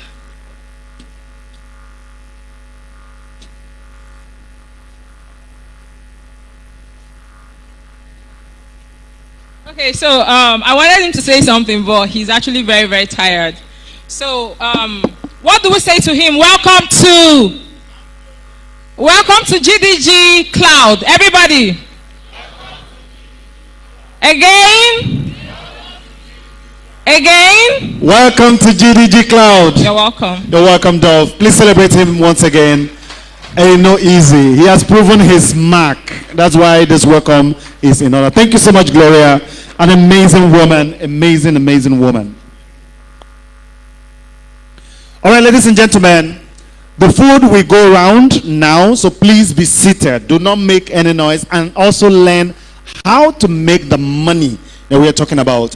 And then we are going to be having the panel session just right now. Immediately after the panel session, we have one little thing before we all go out to have our photograph. Don't miss out on this. And everybody who wins in our next game, plus the 50 people I mentioned earlier, the 50 first people, I'm going to be announcing them, and every one of them is going to receive a gift. There's also two very important persons who are also going to be announcing their names, and I'll tell you why we're announcing their names. They're also going to be receiving their gift here before we leave the hall. At this time, we're going to talk about the topic monetizing Google AI, technical writing, and open source software development.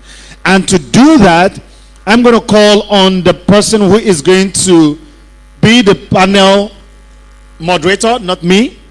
She is the founder of Modena TX and a technical and content writer herself. And she's also very vast in virtual assistance services. Ladies and gentlemen, she's also part of the organizing committee. And if your hands are not busy, can we put them together as we make welcome another beautiful young woman who is making her mark in the tech industry, our own Joy Akonolu. Why Joy is making her way here, remember that I mentioned that we're going to take a selfie and you are going to make a post. Now, if you look at the back of your tag, there's a scan code there. There's a code there. Scan that code. It's going to give you a filter made by one of us here in Port Harcourt, and he is in this room as we speak. You can take the filter to take your photograph, your selfie. You can use the filter to take your videos, and then you can make those use those filter and the videos and pictures to make a post. All right, so ladies and gentlemen, once again, put your hands together for Joy Akonolu as she comes to take the panel session.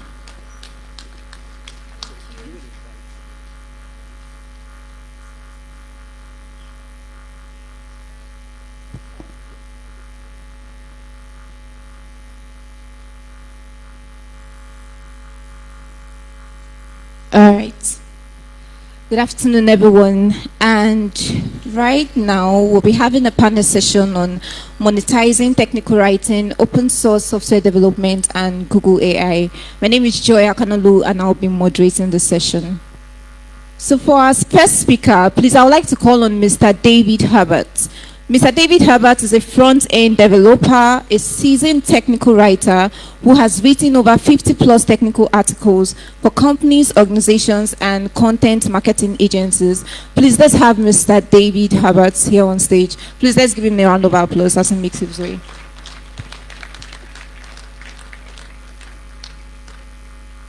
Okay. And next, we have our second speaker, who is Mr. Wisdom Wokocha. Mr. Wisdom is a senior technical writer, a developer advocate with experience in native Android, blockchain technology, and UI UX design. Please let's clap for Mr. Wisdom as he comes to the stage. Welcome, Mr. David. Okay. Next we have Ms. Pekula C. Uweme. Ms. Pekula is an open source software developer, an all-in-Africa regional ambassador who has also received the Women Tech Global Conference Speaker of the Year Award, and she is currently the She Code Africa Port Harcourt lead. Please let's have a round of applause for Ms. Pekula, rather. All right. And for our last speaker, we have Mr. Solomon Isime. Mr. Solomon is a software engineer with over 5+ years of experience in developing scalable and innovative software. Please let's clap for Mr. Solomon as he's making his way here.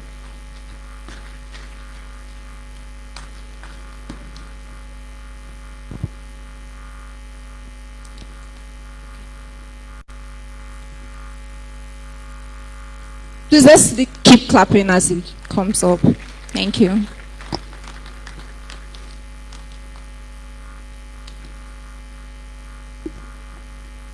Okay, I want to say thank you to all the speakers here to give their insights on how to monetize technical writing, open source software development, and Google AI. So first, I'll be starting with Mr. Solomon, who is a software engineer with over 5+ years of experience in developing scalable and innovative software. So, Mr. Solomon, this is just one question for you. can you highlight the key benefits of technical writing and open sourcing as a back-end engineer, and also how to make money with it? Thank you.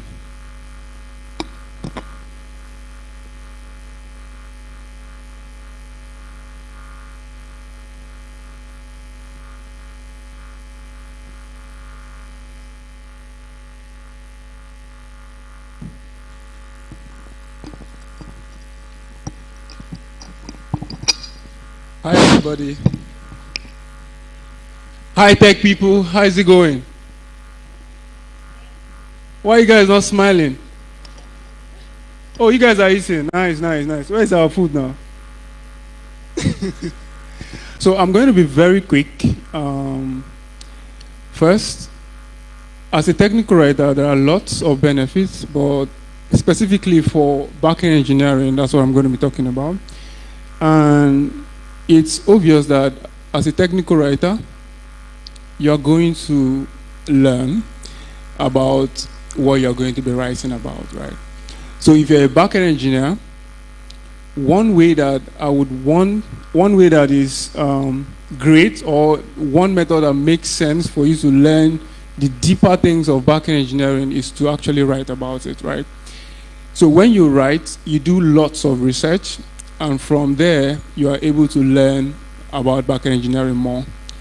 And open source is a practice ground, all right? So as a backend engineer, you are definitely going to build different projects. And sometimes building projects that you are the one thinking about is not really going to help you scale your backend engineering skill. But building project that is already planned, it has people that are going to review your code. It has people that are going to show you things that you did wrong and things that you did right, is also going to help you improve your skill. And that is what open source does for you. Thank you so much, Mr. Solomon, for that. So on to Ms. Pecula. Okay.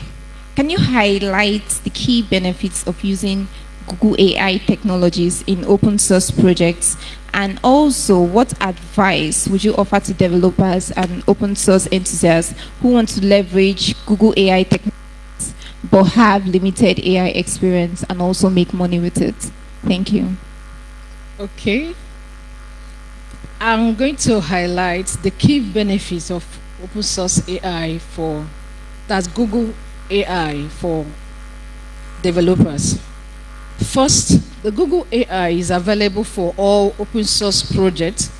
That's for projects that have already incorporated AI in their project. It helps, number one, for easy collaboration, and also it helps in automation. So these are major key benefits you get when you use Google AI open source for Google AI for open source projects.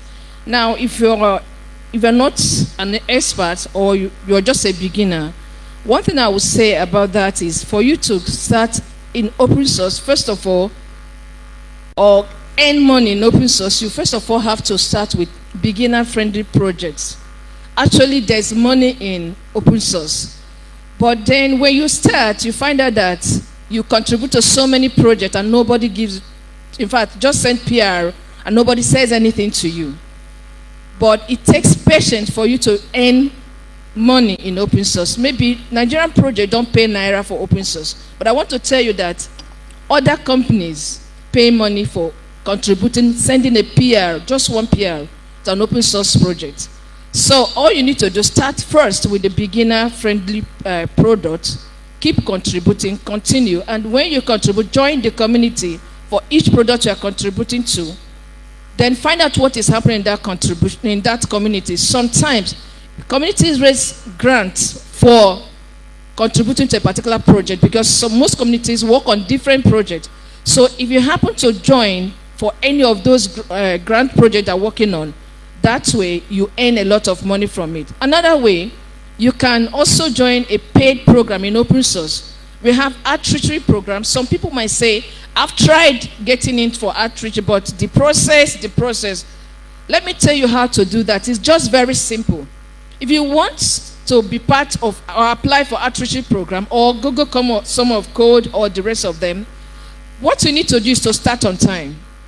Familiarize yourself with that product. Let people in that community know that you are part of them. Keep contributing. When it's time for the program, for let's say outreach program, then if that community advertise their product, then you can then apply. That way you'll be accepted. So it's easier. That outreach pay like $7,000. $7,000 for just 3 months contributing to open source and others. So you can make a whole lot of money. You can also be part of open source through consulting also. That way you can make a whole lot of money. I know someone here from Port Harcourt, all she does is she has career in open source. And there are a lot of other people I know, not just someone. It's like most people I know in open source making wave and money, they actually have their root from here in Port Harcourt. Okay? So I will advise you once again, start contributing. Just continue. Beginner friendly. It might just be like making correction or debugging. Just continue. Don't give up. Join communities. Know what is happening. Partake in any project they talk about grant. That this GitHub has given grant for this project. If you work on that project, you actually be paid, not in currency. You know now, is in dollars. So that way you make money in open source. You see, one thing I like about open source is this: you are not working for the company. You are doing your job, but you are making money from open source project. Just spend 2 hours in a day. You get your dollar. Thank you. All right. Thank you so much, Ms. Specula, because we all want to earn in dollars, no longer in naira. So I hope that was helpful. So on to Mr. Wisdom. You're a technical writer, and I've seen your works. I've also seen most people you coach and how well they're doing for themselves. So I just want to ask you this one question. How can we make money as a writer and also as a software engineer using tools like Google Bard, ChatGPT, or Palm API? All right, yeah, thank you for that question. It's very simple. So under the writing, you can make money with content creation. So I would use a story that happened about myself. So I applied for a writing contest under Hackathon, and you kind of have 3 categories, and that is a writing contest. First, $5, second is $1,000, and the third is $500. Now, they kind of gave us 1 month to do that, and one funny thing is the technology that they mentioned in that writing contest, I've not used that before. So that is where the AI comes in. So I had to consult. Now AI is just like my friend. I think one of the speakers talked about AI being your assistant. So AI became my friend. So I used ChatGPT, and I won't say I kind of write a prompt that helped me build this project and do this and try to run this code, and it gave me all the codes. And I built the project just using ChatGPT. And when I encountered some errors, so normally before, what we do is just to go to Stack Overflow, call your friends and all that. So nowadays, you see, most of us are resting because people no longer come to us, they use these tools. So I don't want to disturb anybody, I had to disturb ChatGPT. So, I copied that same code, pasted on ChatGPT, it gave me a solution, it worked, I had another error. I was just doing as if I was talking to somebody, like a real person, and I built the project, and I started writing. Now, some areas I would need maybe some suggestions, which I will call my friend. Can you maybe think around this? I will probably direct that question to ChatGPT. Help me check if this is correct.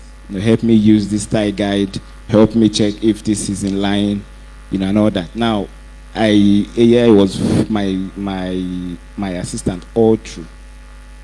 Now I submitted and I came out the winner. So the first winner. So like I said, 1,500, 1,000, and 500 for the third person. So I won that project. Now, what I want to say is that I did not build most part of the project ground up. Most of the codes I built a Node.js app. I don't know much about Node.js. I built a few front-end stuff and added, and most part of it came from that tool. So when you use tools like that, they would help you.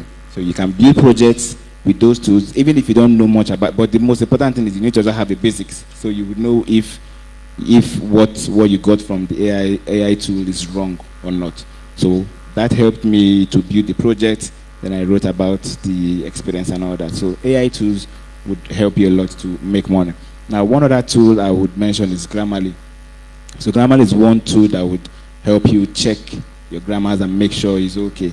For most of us that are applying for jobs, and most of us that want to secure our jobs most times, they always require that you bring up quality content. And as a writer, you don't push out content that have grammatical errors or spelling errors or most errors in your writing. So those kind of AI tools would go through your content and fish out those errors and kind of point you to, also give you suggestions that why not write like this or why not keep it like this, and you also learn from that. So that is it. Thank you. Thank you so much, Mr. Wisdom. That was a whole lot, and I'm so happy we're having this panel session because I get to learn a lot. So, Mr. David, you're also a technical writer, and you also run a program, Tech Write-In, which I'm also a beneficiary of, and I want to thank you particularly for that program. And I would recommend it to each and every one of us to check it out, Tech Write-In. It helps you a lot as a technical writer, even as a beginner. So I want to ask, how do you contribute to open source as a technical writer? And also just point out one significant challenge you have faced when freelancing as a technical writer or in technical writing, and just one way you were able to overcome it. Thank you. Thank you. I think the easiest way contributing to open source as a beginner is in documentations. As developers, I think the most challenging thing is when you go to use the technology and then you find out that the docs is extremely hard to understand because most people kind of write those in a very technical manner that it's hard to digest. And as a technical writer, when you're reading docs, you know when a docs is more complex than it should be, or when it's written in a high-level manner. So if you see all of these documentations that are technical, extremely technical, and you feel you can do a better job than the team that wrote it, you can open a pull request, create an issue, and tell them, okay, this part of your docs is seemingly challenging, and I think I can explain it better. And most times they'll give you a go-ahead. And then when searching for other open source projects that need contribution in terms of documentations, I think GitHub allows you to filter your search based on labels. And most open source projects kind of set their label to docs, and then they kind of create first issues for that, for people that are kind of new to documentations. So you can just go on GitHub, search for first issues, and then set the label to docs or documentation. And you see a lot of open source projects that need contributing to. The second question. Yeah, just one challenge and how you were able to overcome it.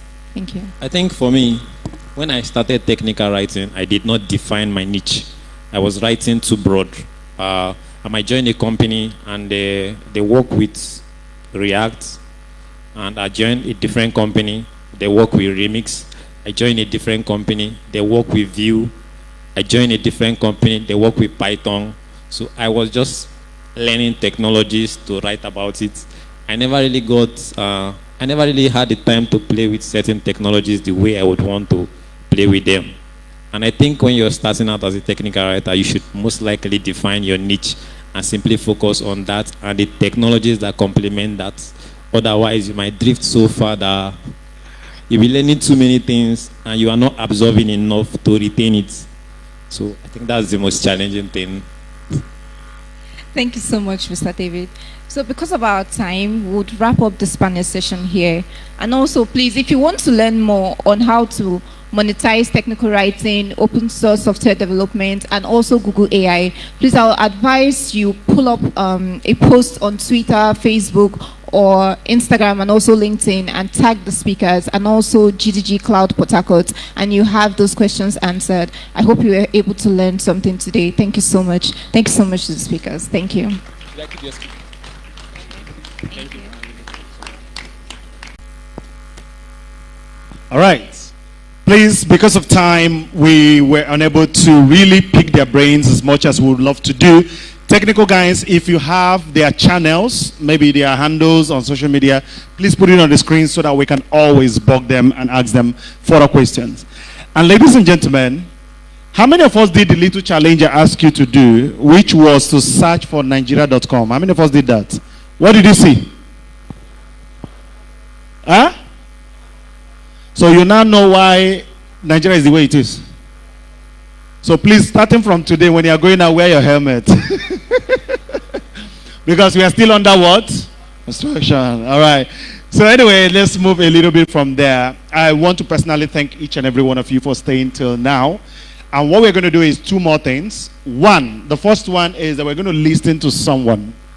And immediately after that, if time permits, I will now make announcement of those who won our... If time does not permit, come to DevFest 2024. Okay, so we're going to listen to someone. And the reason why I need you to listen to this is Bruce told a story of a lady who stepped out and was crying, right? It may seem like that story is far-fetched, but this is reality. I started with mobile development and then went to web and realized that both the anointing I have and my village people could not carry me through. And I transitioned to where I am right now, and I'm comfortable. At least I'm not writing any code, and the small doors are still coming in the way they are. Now, someone is going to talk to us about some of the things that are not well talked about. And what are these things? We talk about how people can actually manage failures, especially when it comes to tech. So we have someone who is going to teach us on how to embrace failures, conquering our fears, especially when we are actually facing some of these tech VAS, as he would like to call it. So when you are in the tech space, there's a lot of challenges that are going to happen and all of that. Someone is going to speak to us about that. After that, we're going to take our group photograph. So please do not leave. Don't miss out on that group photograph. It's very key.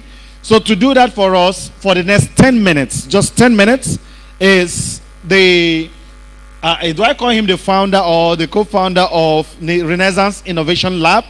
His name is Godfrey, a highly motivated and accomplished product manager who is keen on driving innovation and delivering customer-centric solutions that create a lasting impact with a strong background in software product management.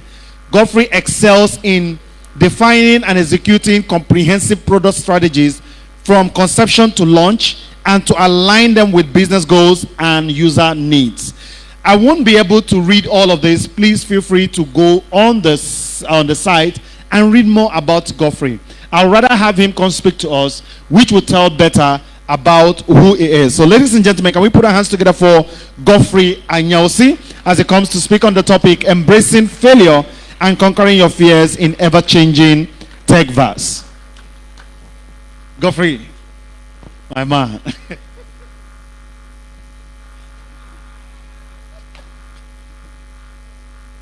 Pablo. Good evening, everybody. Hope you guys are eating. No. Okay. Don't worry, the food will get to you. So, good evening, everybody. My name is Anyausi Godfrey. I'm actually a product manager at Renaissance Innovations Lab. I am not the co-founder. Before my guys asked me, I am not the co-founder. I'm the product manager there, and I'm also the GDG organizer for GDG Port Harcourt, one of the sister community organizing this. So, I'll be speaking on embracing fear. I'll be embracing failure and conquering your fears in the ever-changing tech verse. And please, how many of us watch the MCU here? Oh, very good. And the thing about the MCU, they've slapped a lot of multiverse into something. If they can't explain it, they just slap what? Multiverse. In Loki, there's what? Multiverse. And every day, a lot of multiverses. And the reason why I say that in tech is because of one thing.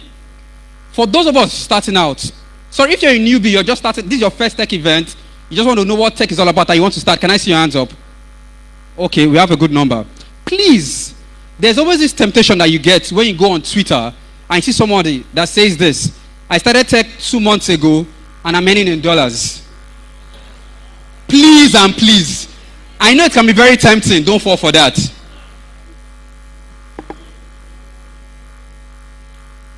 Pablo.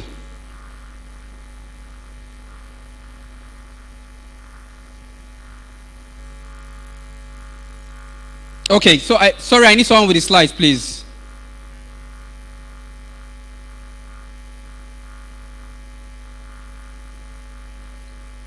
Okay. So basically, I'll be talking about a couple of things. I think I know my slides already. So if I can get someone there. Awesome. So my name is Ahjay Godfrey. And on LinkedIn and on Twitter, you see my handle is Ahjay Godfrey. And I'm a product manager. I'm a mobile app developer. These are just a few companies I've worked for. Olotu Square, Renaissance Innovations Lab, Ellis Gate, Ferex, and Rudigo. So who is there? Stop it now, you're making me blush. So can you go back? Sorry, who is there? Okay, so basically this is going to be my table of content. I'm not going to write table of content, I write 1, 2, that's what we did when we were in school. I'm just going to try something different. So we're going to talk about fear. We're going to be talking about communication. And you can see, I crossed out soft skills and I wrote hard skills over there. Because personally, I feel communication is very difficult for techies. You can easily go on YouTube and learn introduction to HTML and CSS. But you can't go on YouTube to learn communication. It's something that you would have to push yourself to do. So I don't see that as a soft skill. I see that as a hard skill. Then we'll talk about failure, community, and lastly, we'll talk about presentation. Or I might not talk about presentation. I'm already teaching you how to present. That's how I'm going to put it. Now, let's talk about communication. So I want to ask a very quick question. So you have 2 candidates, yeah? Candidate A and candidate B. Now, whatever skill you want to do, let's say front-end development. Candidate A knows HTML, CSS, and JavaScript very well, can build websites in a very awesome way, but candidate A can only communicate 10% of what he or she has done. Are you following? Then we have candidate B that knows a little bit of HTML and CSS and JavaScript, not really there, but can communicate 80% of what he or she has done. Like what the MC said, they employed the guy because the guy was too confident. So they employed him because of his what? His confidence. So if both of them go for a job interview, who's going to get the job? Candidate B. But who should get the job? Why? Because when you're at work, you expect what? To actually put in the work.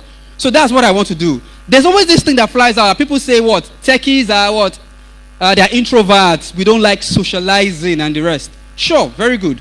But there are all forms of expressions that you need to know as a techie. Number 1, you should what? Over-communicate. Now, the reason why platforms like Slack and other communication tools are there are making money because what? We've moved into the era of what? Remote work, and you should always communicate what you're doing. When you're starting out, they'll tell you comment your code. And when you're moving up, they'll tell you what? Document your PR.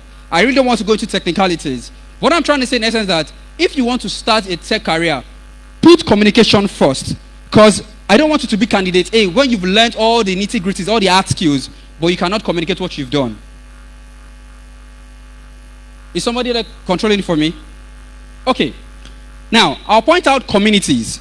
Yeah. I'm going to direct this to the people just starting out.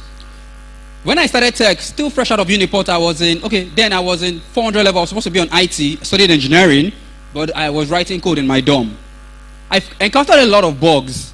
I didn't ask a lot of questions. I just picked up, after Fortran, my next language was Java. I just writing Java in my dorm room then. Then someone told me about GDG, and I came for an event. And almost everything I was finding difficult, somebody was explaining it to me.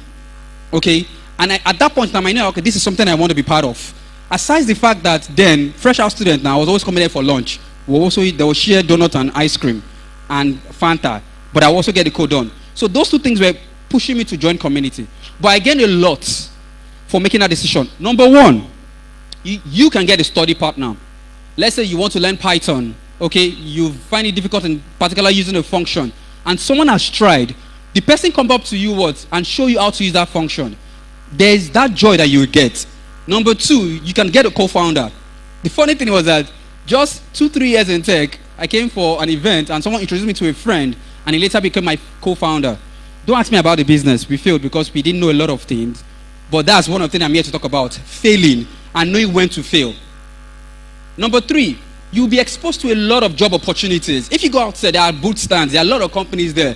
The ones for trainings, the ones software development companies. You're starting out here, you know HTML, you know this, you know Python, you know AI. Walk up to them and ask them if they have any opening. That is what community will give to you. Number four, learn from industry experts. I'm not saying I'm an industry expert, but from our keynote speaker, from our mom here, and from engineer Nebet, you can see that these guys have been writing code for 18 years. They can tell you the do's and don'ts. And they don't expect you to make the same mistake that they made starting out 18 years ago. So these are things you can learn. And last but not the least, you can also find love here. There are some very nice sisters that you can just walk up to. I'm a full stack developer, you understand?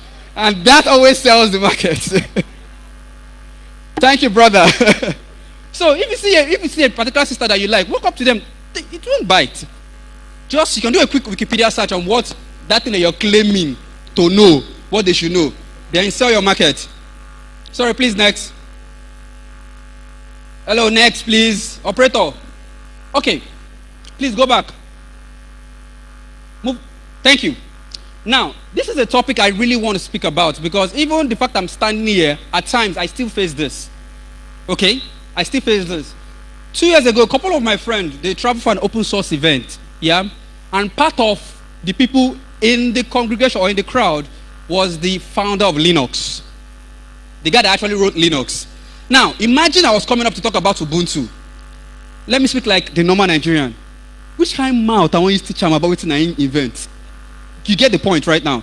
So if I'm coming to speak about a certain technology that I just practically learned on YouTube, and the makers of that technology is in the crowd, would I not have imposter syndrome? You definitely get imposter syndrome. It's a normal thing. Not because you don't know what you want to teach. There's this part of it that tells you that, what if I say A is supposed to do B, but A is actually doing C? Because the guy that wrote the particular technology is in the crowd. So we face imposter syndrome, even the fact that at times we build up ourselves, come down here and talk to you guys. But in as much as imposter syndrome sounds a little bit off, there are some advantages to it. And that's whatever reason I'm here. Now, I hear they said anime fans, a lot of people, yay! I watch anime too, but I've not seen One Piece. Please. I'm like a Naruto fan. I finished Naruto all episode. Thank you very much. I have not seen One Piece. So please, let's just leave that. Because I'm here to use it to appease the fans, right? I'm appeasing you guys. Now, I'm going to talk about two advantages of imposter syndrome. And the first one is you are constantly striving to learn as much as you probably can. So imagine I'm coming here to talk about Flutter, and there are like 2 Google developers. They were part of the Flutter team here. And maybe I want to talk about stateless widget or stateful widget. The way I'm going to prep myself so that I don't find one thing is going to be different. So it makes me what? Learn twice or go double mile. The more, like, you get my point now. You get what I'm trying to say. If I'm supposed to end in B, I'll get to D. Why? So that in case they don't ask questions and I'll feel stupid in front of you guys. But the good thing about it is that if you have imposter syndrome and you really want to take that step, you will still what? Read the extra mile. You try a lot of things and it makes you better than the way you would have come up here before. And number 2 is you're a perfectionist who can't stop until you do these 3 things. Number 1, you've absolutely perfected something. Yeah? It doesn't mean I've perfected failure. I have not perfected failure. I am still failing and I am still learning. Number 2, you've learned all there is to know about a certain subject. And number 3, you are considered to be the best in a particular field or subject.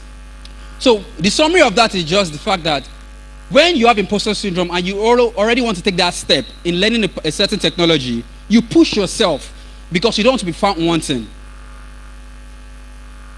Now, the disadvantages. I'm just going to point on 3 basic disadvantages. You are devastated, you're sad, and you're depressed. Meaning, if I climb up this page and I'm shaking, I can't explain what I'm doing, and everybody's just looking at me, there's this particular feeling I'm going to have, and it's not good. Number 2, you have self-doubt. You'll be doubting yourself. Can I actually do this? Am I not going to say this? Can I do this?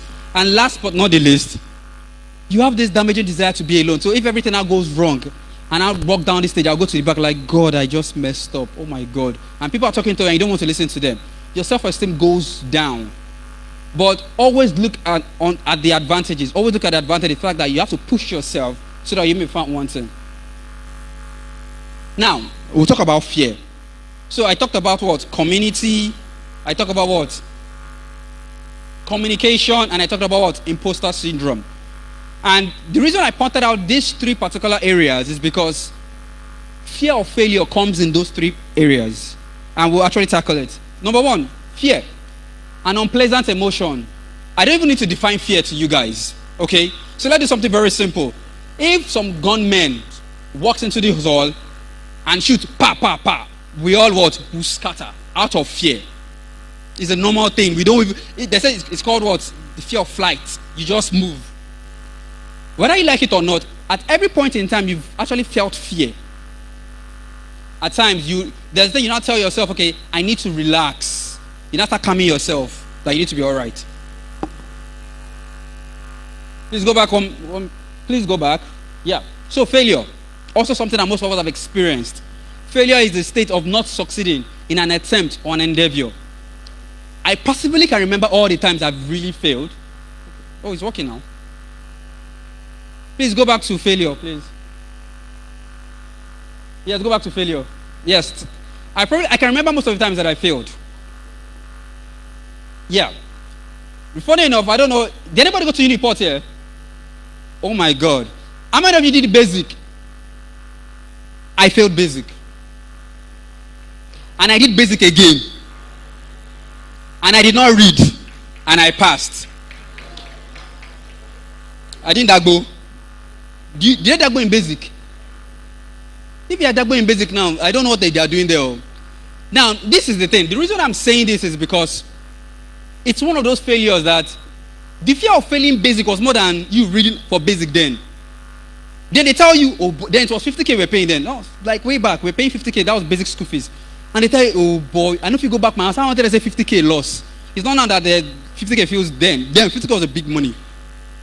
So the fact that you don't want to go home and tell them that you throw away your parents' 50K was more than the actual reading for the exam. So you see people coming to night class just to sleep. Because if they're in your house, you feel you're wasting your 50K. So people just come to class, offering my then, stay up, sleep all through, and go back home by 6 a.m. So the fear of failure was really, really there. Another time I remember that I failed was when I was in secondary school. I failed SS1. And the reason I failed SS1, not because I wasn't really good. We studied 11 subjects then in secondary school. And the rule of my school is the fact that you must pass maths and English and any other subject. And I passed close to 8 subjects and I failed English. And they told me to what? Repeat the class. Now, the reason I'm saying all this thing is because, yes, for all these times I failed, the second time I didn't even put in the effort and I passed. And I'll tell you the reason why that happened. Operator. And that's because of this thing. This is like the Oga Patakpata of them all. Fear of failure. Some people don't even start an endeavor because they are afraid of failing. And that's something I want you to understand, that if you're a techie in this room, you need to kill this. Because of one thing. When you write your first line of code, or you apply to your first job, or you go for your first interview, there's every tendency that they won't pick you. So when somebody come on Twitter and tell you, I started tech in 2016, and 3 months down the line, I started adding $20,000, there's an atom of lie in it. Okay? There's an atom of lie. Please don't believe what you see on Twitter. The reason why you most likely fail is because of one thing. Either you don't know how to arrange your CV, either you don't know how to do hands-on coding during the interview, either you don't even know how to even apply for jobs. I know of a girl that said at some point in time she stopped applying for jobs because of rejection letters. You get? There's a time when I see this, it's like MTN was sending me all those bulk messages. You know, there are times MTN just sends you bulk messages. Subscribe to our 2-day plan for no reason. Yes. I got a lot of rejection emails that it felt like it was, when I said another one down the trash. So you get, so there's this we greatly appreciate your interest. And there's always the way the email is being arranged. We greatly appreciate your interest in the recruiting room. And the time you have invested in our applying, they're even telling you, sorry, oh, we know you filled a lot of forms, and we know you submitted something. Next. Now, I want you to get something. We techies, we understand that if it's not 0, it's 1. If it's not on, it's off. That's a lot of things we do as techies. That's how we understand coding. But life is not binary. That's something I want you to understand. Life is not binary. So because you tried something and you failed, doesn't mean life has ended. Life is actually like this.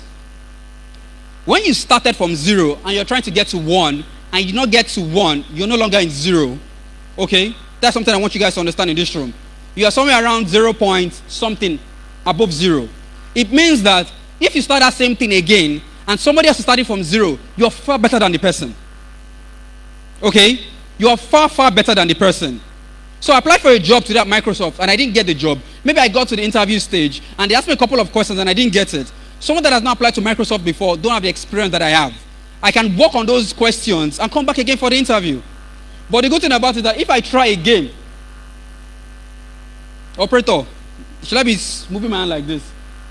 You've moved again forward. Okay, I'm not saying you're going to get there immediately, but you can also try like jump another step. Another one again. Then you got it to 1.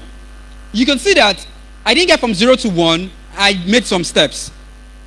So now you can now breathe. So let's go to this guy. I love this guy so much because he's one guy that I look up to. He made a very popular quote, and he said this: how do you accomplish my 10-year plan in 6 months? Meaning that you have to do a big thing, give it a small time frame.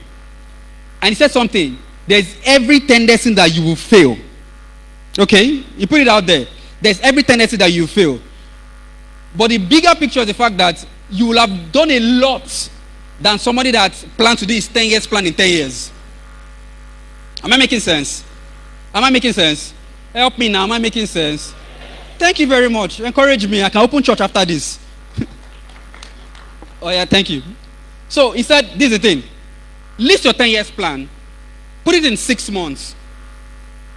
You might fail at accomplishing your 10-year plan in 6 months. But the good thing about it is that you will have done a lot that someone that gave a 10 years plan, what? In 10 years. Okay? Now, this is another guy I really like. How many of us have seen Endgame? Awesome, good.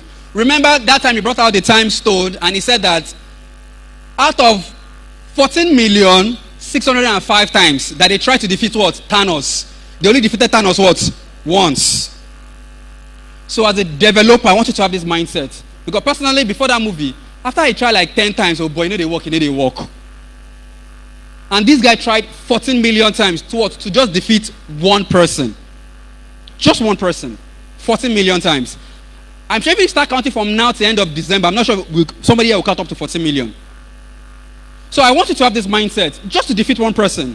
You tried the first time, it didn't work. Try the second time, it didn't work. Try the third time, it didn't work. And he tried, when I got to what? 14,605. It worked just once. And they were going to take that. Sorry, before that guy is snapping. After he's done, I'll change the slide. Are you done? Thank you. Next slide, please.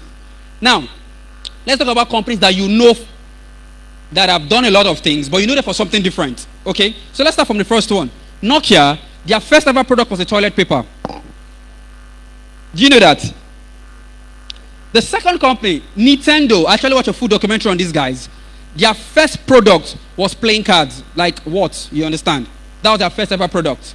Lamborghini, their first ever product was a tractor. Well, it's close to automobiles, but I'll give them a pass for that.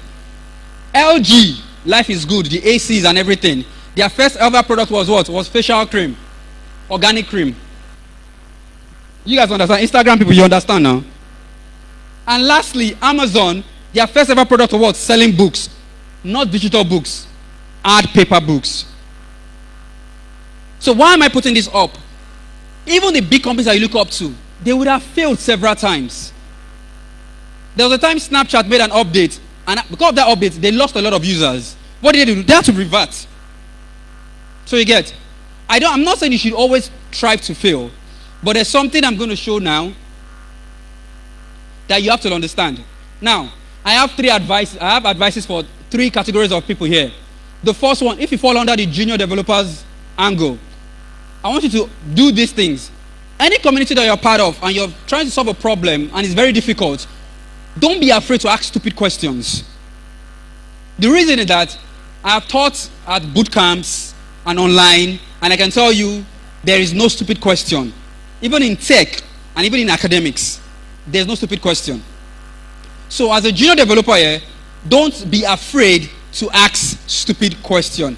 My next advice for you is that try and participate in hackathons. So hackathons is a competition for developers. So I can come down and tell you, okay, I'm going to organize an hackathon. I'm going to put a price tag of 100,000 naira. I want you guys to develop this with a time frame.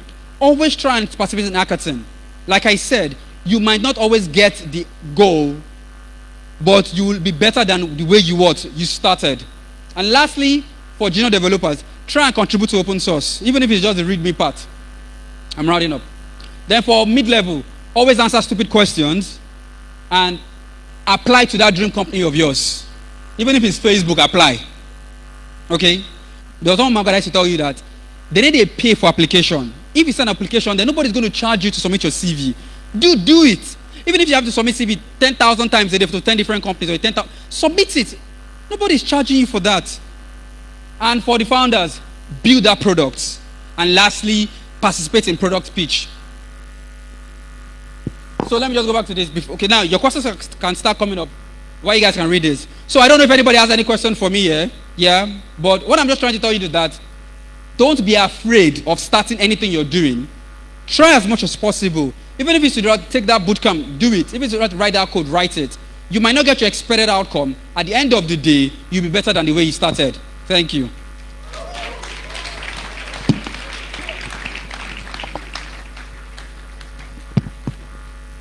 Did we enjoy that? Please celebrate him a lot better. Now, this is why we come to JDG. And this happens once a year. So this is the only time we get around to discuss some of these things. Some of us may not meet ourselves again until next year. All right, so we pick up these knowledges, we get these informations, and then we share jollof rice most importantly. And so we're supposed to take another very important topic, but because of time, I have pleaded with our speaker to skip it for this year, but next year we will definitely get her on the stage. And she has graciously accorded us that luxury. Thank you so much, Susan. I appreciate it. I've listened to Susan speak before. Please celebrate Susan. I've listened to her speak before, and I can tell you, she is loaded. We appreciate you there. That said, I want to, on behalf of the organizers, before I will call up the organizer to come, give her the vote of thanks, I want to invite you all to join us for the order photograph right here in front for our general photograph. Please, is Dolph in? So that we can just take our closing remarks. Yeah, please step forward. Please put your hands together for Dolph once again. We'll take our closing remarks and then we'll all gather here for our group photograph. And after that, we will announce some of the winners so that those who want to leave, you can leave while we are announcing our winners. And then those who want to win, there are 50 people that are going to get a gift card. Okay, so this is how it works.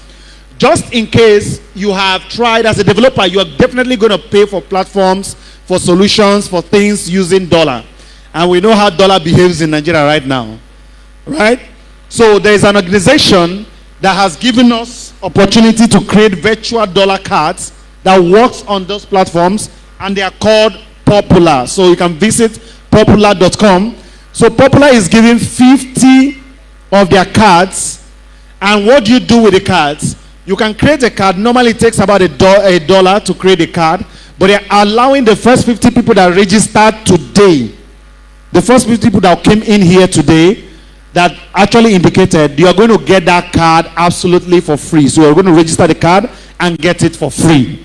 So if you're among those people who call your names, and then you can get the link and how you can apply the code to get the card for free. Oh, okay, the video is already playing. So you can watch the video behind me, and then you're going to get the cards absolutely for free. So that means they are giving you $1 for their creation that you can use. And that's, if you do anything with dollar, you know how big that is. I lost a job last year because I couldn't pay as little as $100 using a Nigerian card. and I didn't know it has started. They have started implementing it, and I lost a job of $5,000.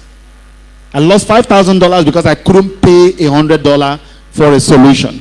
So you know what I mean by that. So you need to understand how important these gifts are. So we want to appreciate Popular for bringing this to us. So you can see the demo behind me and also apply to get that. Then we also have DevFest Renaissance Innovation Lab for this. So they can visit their stand. Okay, you can visit their stand outside for more details on the scholarship and how to also access the free information. I also got another information from Spita Labs. I'm not so sure. Okay, Spita Lab, the CEO is gone. And he's offering something really, really mouth-watering. So please, I will get that information from him, and I'm going to share it on GDG Cloud Port Harcourt and GDG Port Harcourt platforms. So if you haven't joined, please meet the organizers, Dov and other members of the team, and join the platform. I will share that. I'll give between today and maybe Monday, and I'll share that information there. Thank you so much, Dov.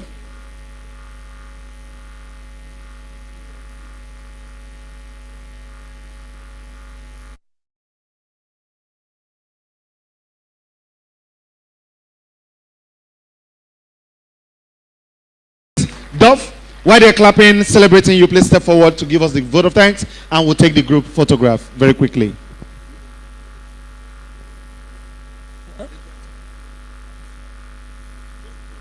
Okay, thank you, everyone. Thank you.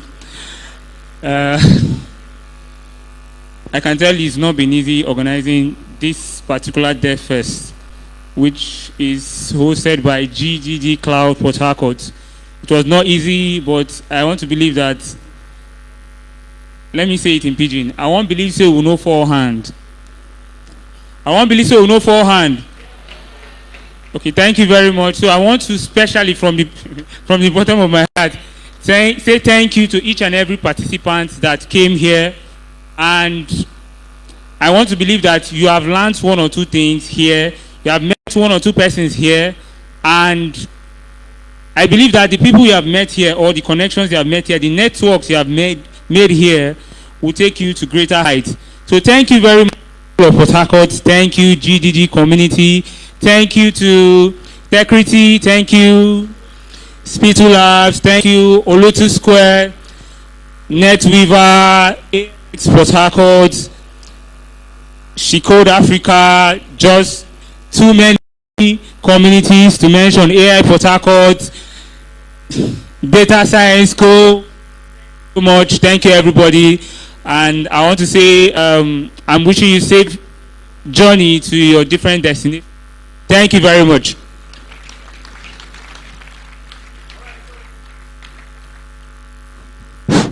All right, so while we're getting to wrap up, and we made promises on the people we're going to give the t-shirts to, and we're going to make that now. So the presentations of gift.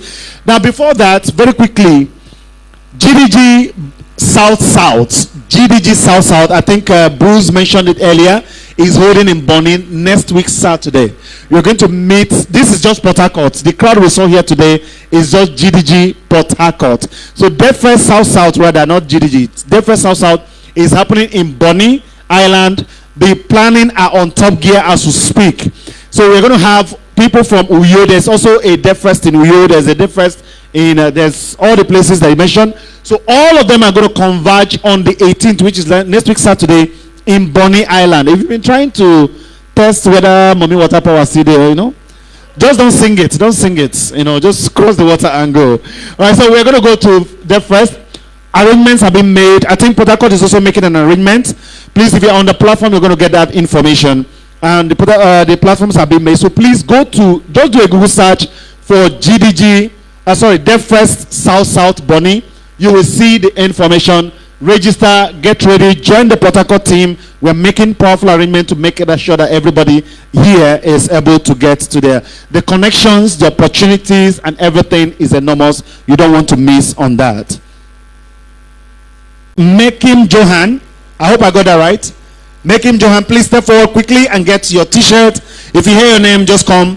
Onogen Nkano, Ukoha Obimna, Theodora Eleojo, Tetito David, Richie Williams, Oshemua Victor, Udonna Precious, Amadike Mezio Ozo, Kingsley Juliet, Ifoma Onoru, Sophia Onovo, Oseni Laitifa, Elioha Rohana. Please stay here. Just wear your t-shirt and stand. We're taking pictures with you now. All right.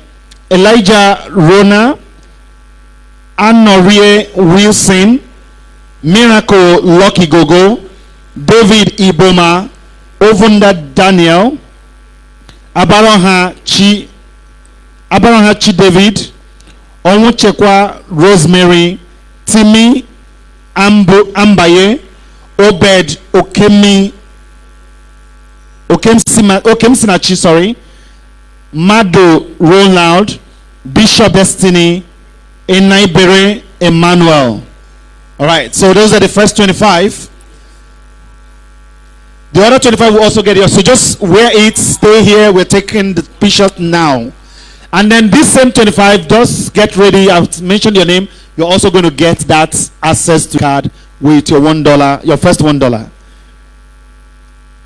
for JJ. All right. So that's it, please. This is me inviting everybody. Please come forward. Everybody, let's take the group photograph before the lights go. Photographers, over to you now. So arrange us. How do you want us? We'll have some people on the stage, right? So guys, please, let's come. Can we have seats arranged so that some people will stand on the seat first before we have people on the ground? Let's get those seats, please. We'll have the first seats here so that people can stand on the seat, those who can stand on the seat. Volunteers, please help us. Then, no, down. So that people, bring it closer. So people can stand in front of those standing on the seat. Let's get them. Then those that can come on the stage.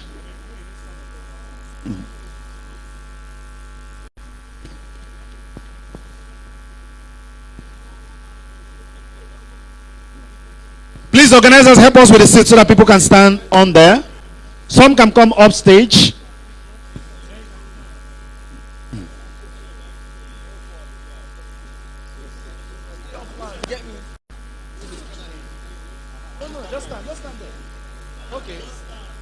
All right, we'll have some people stand on the seats. Please keep the seats together so that they don't sleep. All right, some people on the stage, others down. Then if there is no space for you here, you can hang in this on the roof.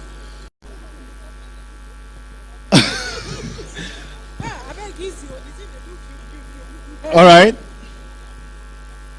don't worry, it's their first photograph. When it comes out, you understand why it is the most important photographs in the world. Where are the organizers? Where are they? Don't worry, when the photograph come out, we'll be pointing to people. Just look the person where your head show there, not me. All right. Can we have, okay, great. I think we're getting it. Photographer, you can go outside the gate and snap from there. Wonderful.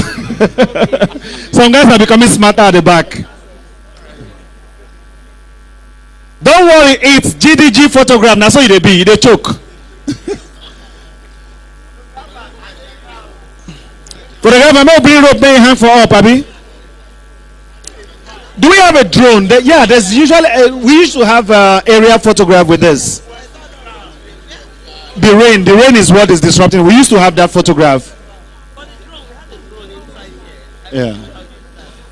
If the drone guy is still there, can he give us an aerial photograph? If you are in this hall and you attended GDG and you are not in this photograph, you are missing out. Trust me.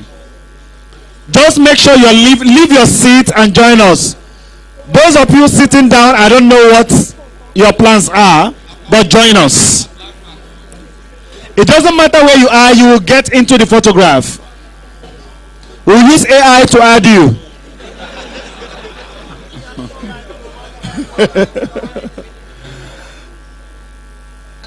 Please, the drone guys, photographer.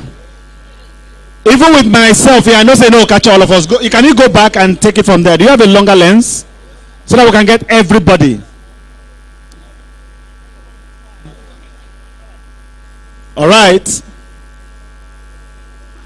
I would ask you to say cheese, but I'm not sure how that will come out. All right, so now we're going to make something. So when I say DevFest, you say Port Harcourt, right? Let's try it. DevFest. Now add some styles and flavor. DevFest. DevFest. Photographer, do we get it again? Let's try it again. DevFest. All right. Are we good? Thank you very much. Don't worry, we'll send the pictures to you. Some of you will recognize yourself with your cap. So